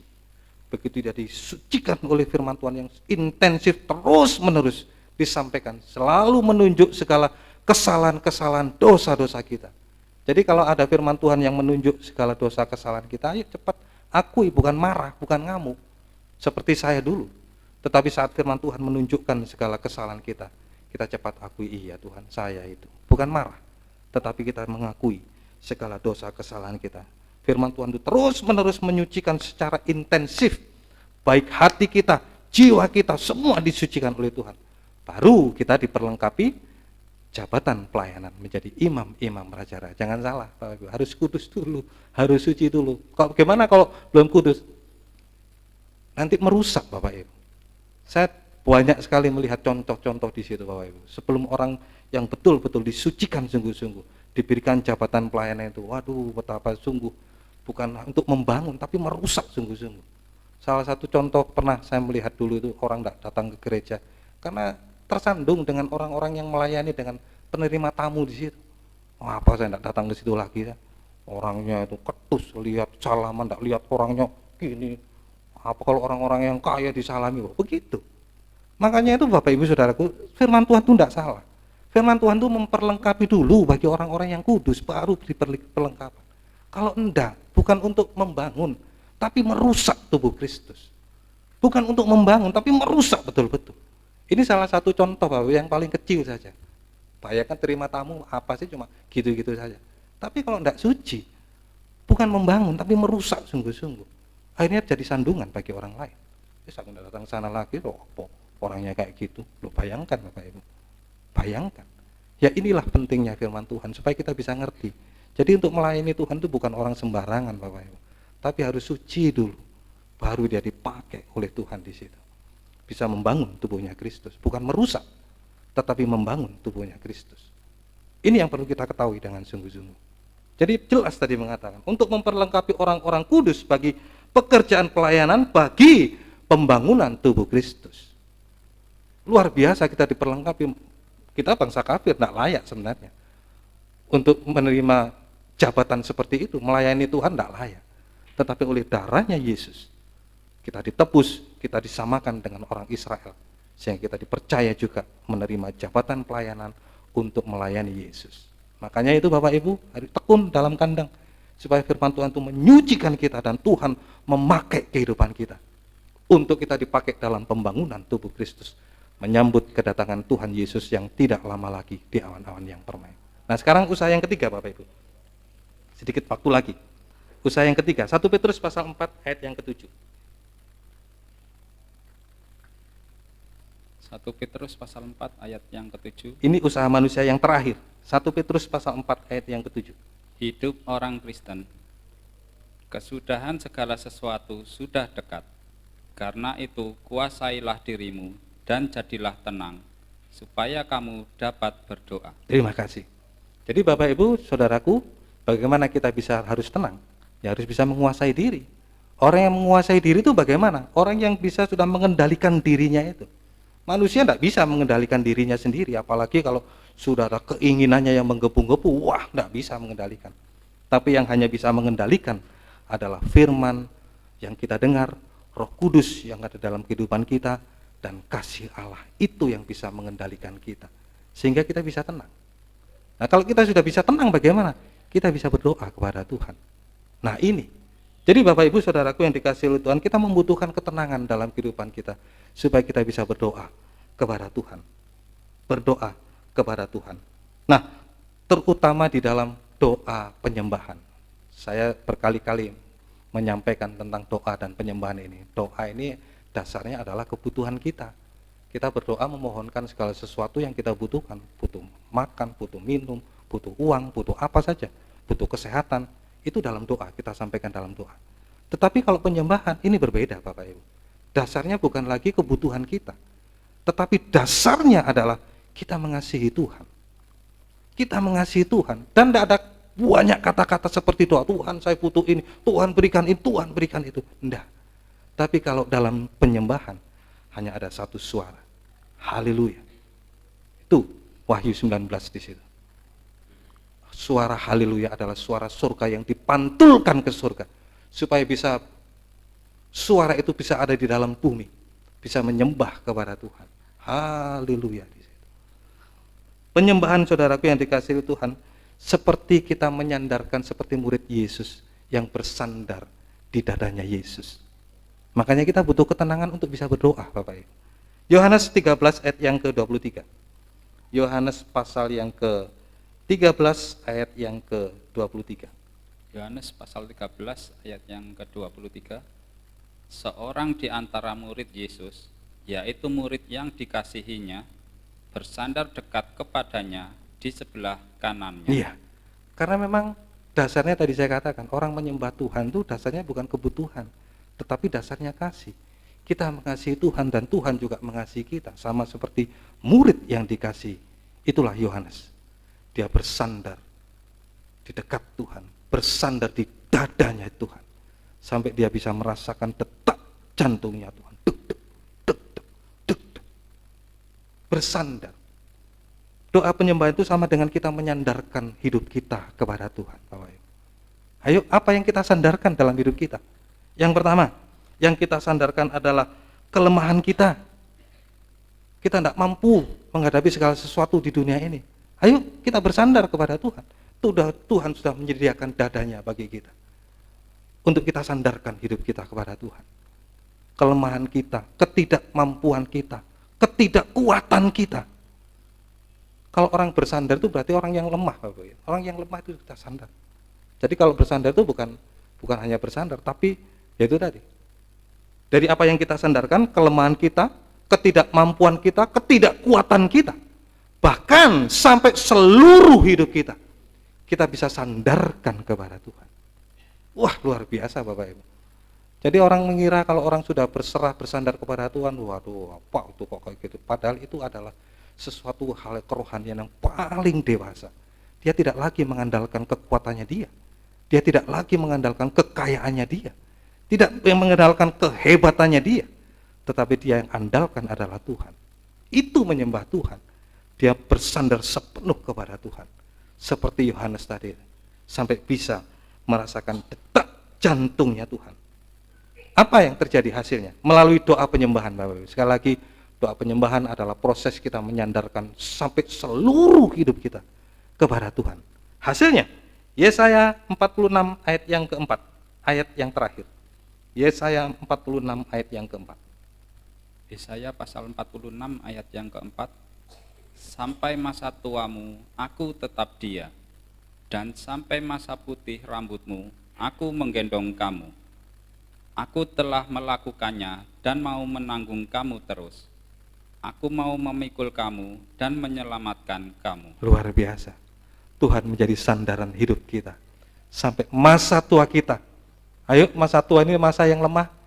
Saya dengar juga dari keluhan dari orang-orang tua. Saya sendiri juga sudah mengalami masa-masa yang sudah menginjak usia tua ini. Dulu kuat, sekarang sudah menjadi lemah.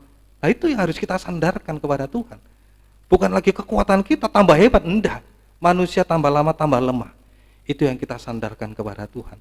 Sampai pada masa putih rambutmu, aku tetap menggendong kamu. Sampai masa putih rambutmu, aku tetap memikul kamu. Artinya Bapak Ibu, Tuhan yang bertanggung jawab atas hidup kita. Dia yang menjadi kepala atas hidup kita. Kita adalah tubuhnya, bertanggung jawab sepenuh atas hidup kita. Ayo Bapak Ibu, di tengah-tengah dunia yang sulit ini, ayo, kalau kita mengalami segala sesuatu yang mungkin tidak enak bagi kita, berdoa saja kepada Tuhan. Berdoa kepada Tuhan, sarana sampai bisa menyembah kepada Tuhan, menyandarkan seluruh hidup kita. Bagi orang yang mungkin usahanya yang sudah mulai kolaps dan lain sebagainya, orang lain utang tidak bayar kepada kita, jangan sampai marah, jangan sampai ngamuk. Tuhan sudah memberikan sarana bagi kita melalui doa, penyembahan. Doakan mereka, ya Tuhan, berkati mereka, supaya mereka bisa membayar hutang-hutangnya. Ya begitu sarananya. Tuhan memberikan sarana bagi kita. Dia yang bertanggung jawab sepenuh atas hidup kita. Apapun yang menjadi kelemahan kita, apapun yang menjadi kekurangan kita, kita sandarkan kepada Tuhan. Sampai seluruh hidup kita bisa sandarkan kepada Tuhan. Maka Tuhan yang bertanggung jawab sepenuh atas hidup kita. Mati hidup kita, semua ada di tangan Tuhan. Amin. Tuhan memberkati. Inilah yang bisa saya sampaikan. Biarlah ini menjadi satu kekuatan dan satu hal yang berharga bagi hidup kita. Kita akan nyanyikan satu pujian bagi Tuhan. Hanya dekat Allahku.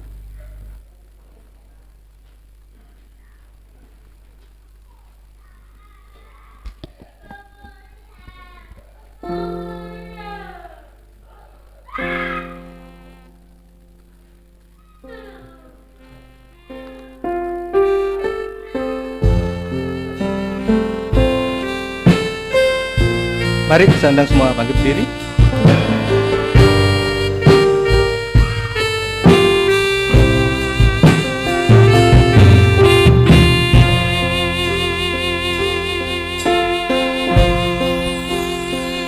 Hanya dekat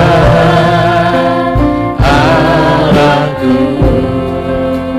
rasa tenang hatiku, kau sertai jalan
usaha kita supaya kita bisa tenang di hadapan Tuhan. Hanya dekat Allah saja.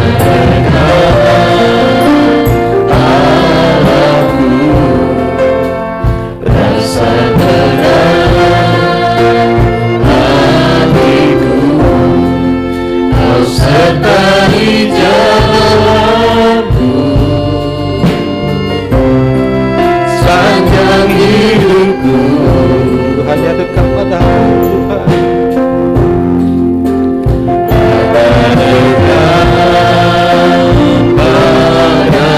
Ada kekuatan baru bagi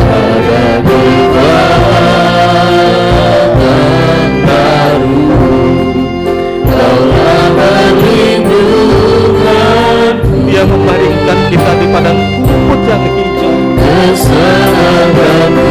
haleluya. Ku ingin selalu bersekutu denganmu. Haleluya.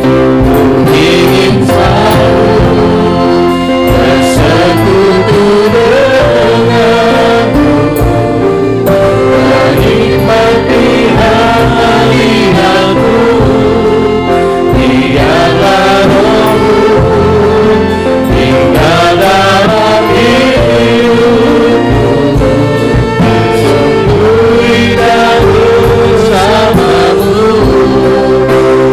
Ingin selalu bersekutu denganmu, menikmati hadiratmu, biarlah rohmu tinggal dalam hidupku,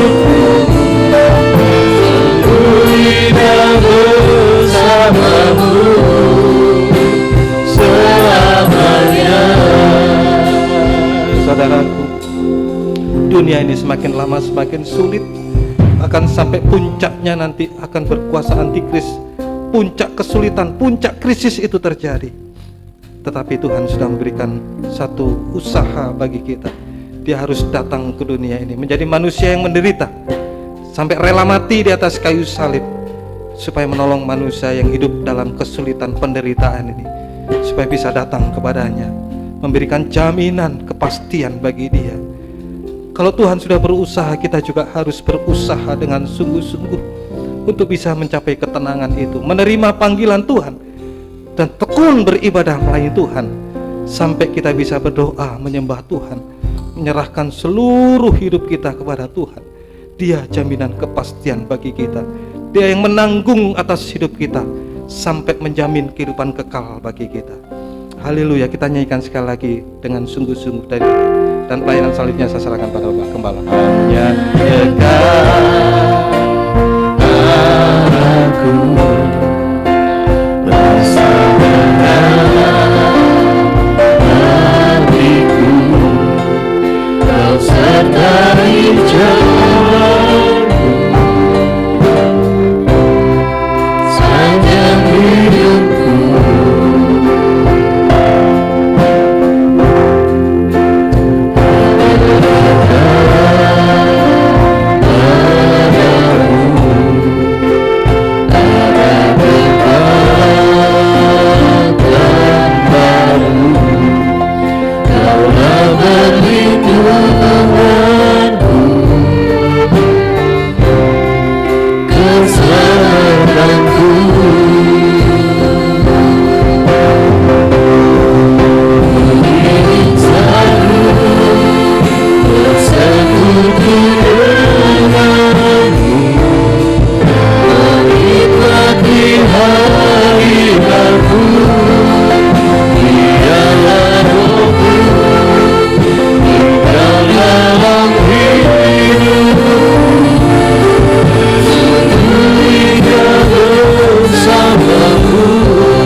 Tuhan, kami bersyukur buat firman-Mu,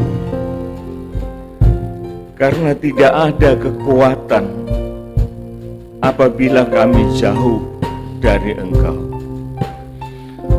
Sebagaimana Adam dan Hawa tidak mampu lagi menerima kedekatan Tuhan atas hidupnya, malah menyembunyikan dirinya, menjauhkan diri.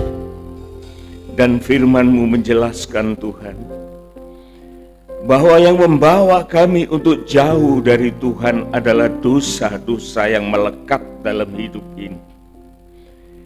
Dan firman-Mu juga yang memberikan solusi, yaitu kami harus datang kepada Engkau Tuhan, dan menyerahkan segala kuk dosa yang memberatkan kehidupan kami, dan belajar untuk rendah hati dan lemah lembut,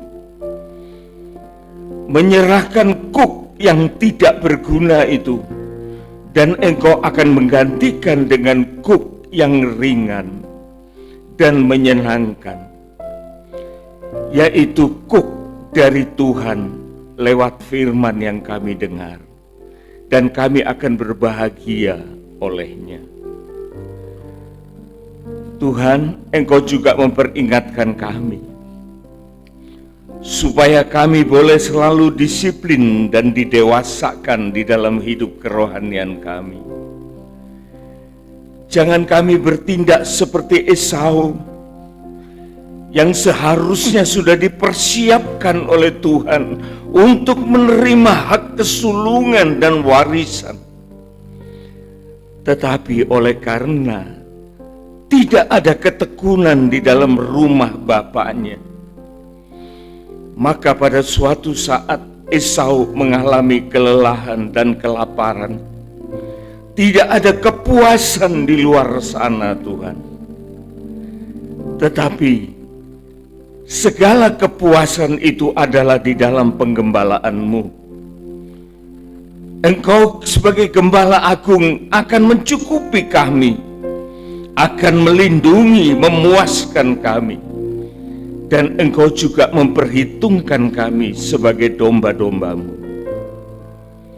Dan Engkau mendidik kami di dalam penggembalaan ini untuk menjadi dewasa, untuk menjadi sarana tubuh Kristus yang melayani Engkau. Tolong kami Tuhan, kami tidak dalam keadaan yang kudus. Banyak di antara kami, hamba-Mu mengerti Tuhan. Tetapi selama ini hamba-Mu hanya mohon kemurahan-Mu Tuhan, supaya Engkau jangan membuang satupun dari kami.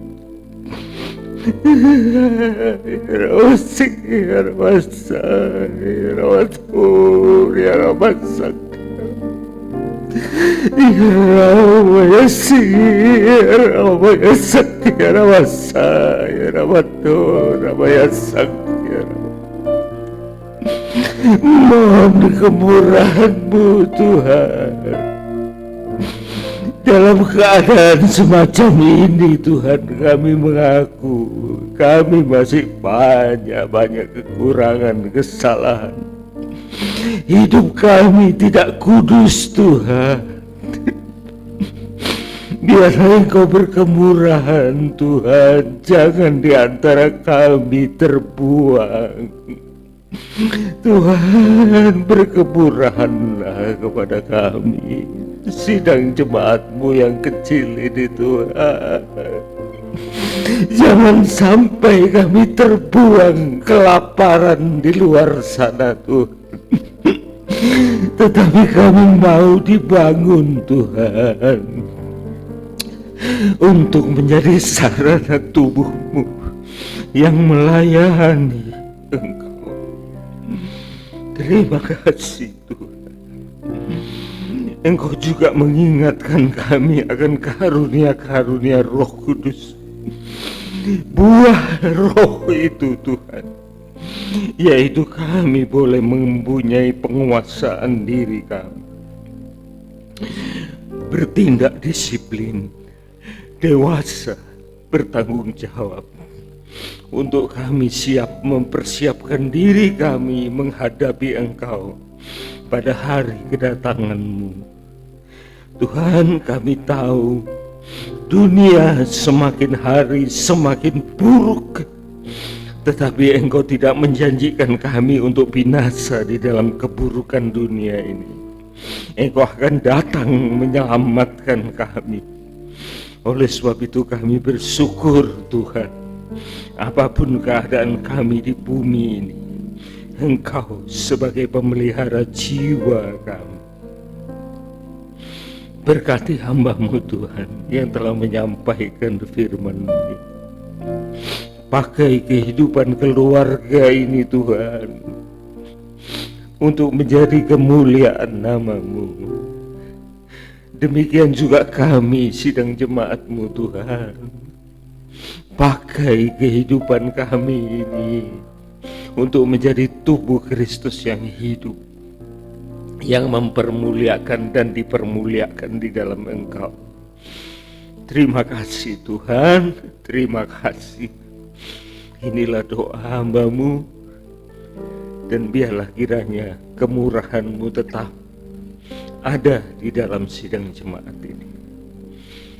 Dalam nama Tuhan Yesus Kristus kami sudah berdoa. Amin, amin. Silakan duduk.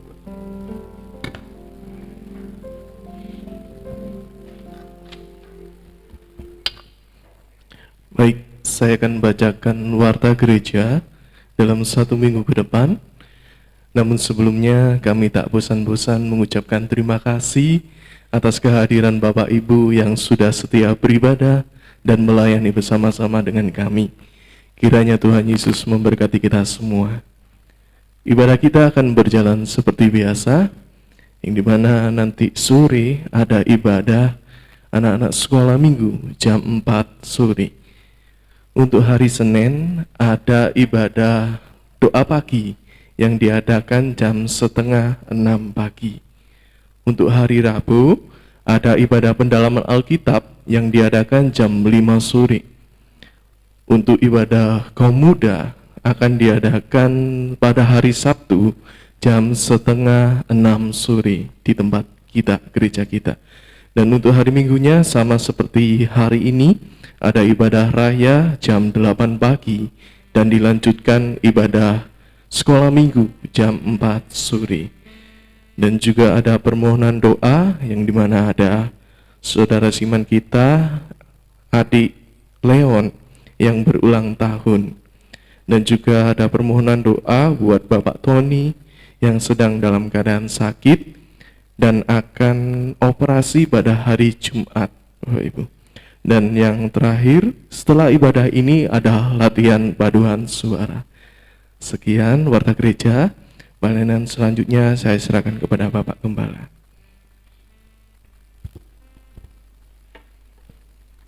Mari saudaraku, kita bangkit berdiri, kita akan mengakhiri ibadah pagi ini dengan berdoa untuk anak Leon yang berbahagia, yang berulang tahun. Biar kiranya Tuhan tetap berkemurahan atas kehidupan anak Leon ini dan mendewasakan dia secara fisik dengan sehat, kuat, dan punya kepribadian yang kuat dan boleh menjadi pelayan Tuhan dari apa yang dikaruniakan oleh Tuhan. Dan juga untuk Bapak Tony yang sedang sakit, biar kiranya Tuhan berkemurahan untuk ulurkan tangannya dan memberikan pemulihan. Ada lagi Bapak Tony yang akan operasi pada hari Jumat. Mungkin ini Bapak yang sama ya. Iya, ini yang kita bawakan dalam doa ini. Tuhan, ada beberapa nama yang telah kami sebutkan di hadapan Engkau. Bagi anak Leon yang berulang tahun, Tuhan, kemurahan-Mu juga menyertai pertumbuhan dari anak ini, supaya mereka bertumbuh dewasa. Dia boleh bertumbuh dewasa di dalam asuhan kasih sayang Tuhan. Dan Engkau berikan kekuatan, kesehatan yang selengkapnya dan pertumbuhan tubuh, terutama pertumbuhan rohani ya Tuhan, supaya boleh menjadi kemuliaan bagi nama Tuhan. Demikian juga untuk Bapak Tony yang di dalam keadaan sakit. Ataupun juga dari kami yang ada di tempat ini yang tidak hadir oleh karena sakit dan lain sebagainya. Tolong Tuhan, kelemahan manusiawi ini semakin lama semakin rapuh, tetapi kuasa kemurahan-Mu, kuasa firman-Mu akan membangun rohani kami semakin kuat.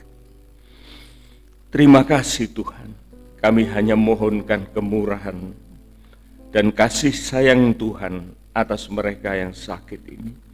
Biar kiranya Tuhan pulihkan dan berikan kekuatan yang baru. Dan kami juga bersyukur bagi waktu yang telah kami manfaatkan ini Tuhan. Yaitu kami manfaatkan untuk mendekatkan diri kepadamu. Dan kami percaya bahwa Engkau menyambut kami. Tidak seorang pun yang Engkau tolak Tuhan. Hati kami terbuka bagi Engkau. Tidak ada yang tersembunyi Tuhan. Ampuni Tuhan dosa-dosa kesalahan kami. Kuduskan kami, pulihkan hubungan kami dengan Engkau, supaya kami berbahagia di dalam Engkau. Saatnya kami akan kembali ke rumah kami masing-masing Tuhan. Kami mohon berkat-Mu. Sidang jemaat yang dikasih oleh Tuhan, terimalah kasih sayang, anugerah, kasih setia Tuhan. Damai sejahtera, sukacita kerajaan surga, keselamatan yang kekal dari Allah Bapa, Putra dan Roh Kudus akan menyertai kita semua mulai dari saat ini sampai Maranatha Tuhan Yesus datang kembali. Pulanglah dengan kebahagiaan Allah menyertai kita semua. Disertakan dengan berkat-berkat jasmania untuk kita boleh hidup layak di bumi ini dan juga diperkenan untuk menjadi berkat bagi sesama. Dalam nama Tuhan Yesus Kristus kami sudah berdoa. Amin, amin, amin. Tuhan berkati.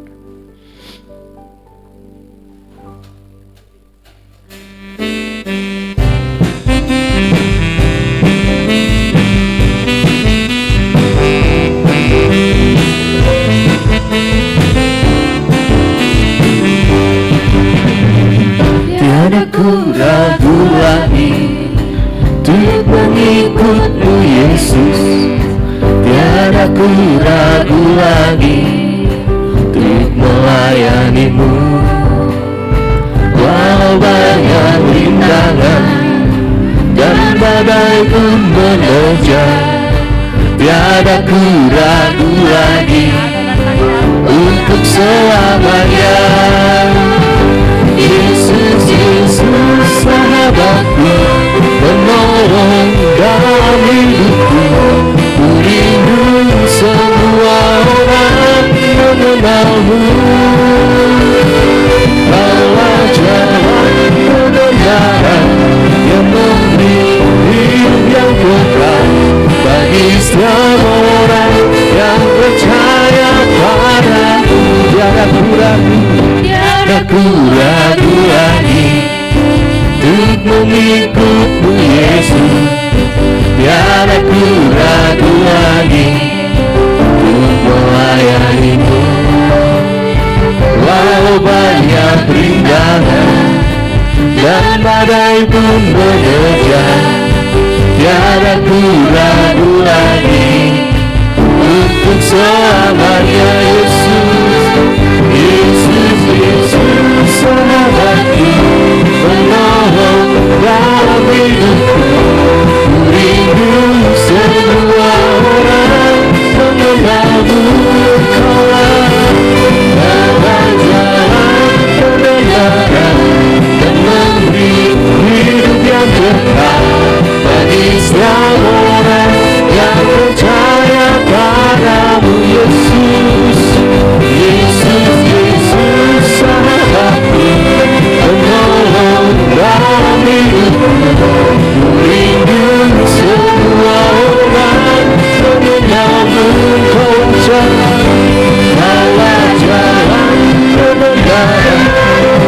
memberi hidup yang kekal bagi semua orang yang percaya padamu, bagi semua orang, bagi semua orang yang percaya padamu.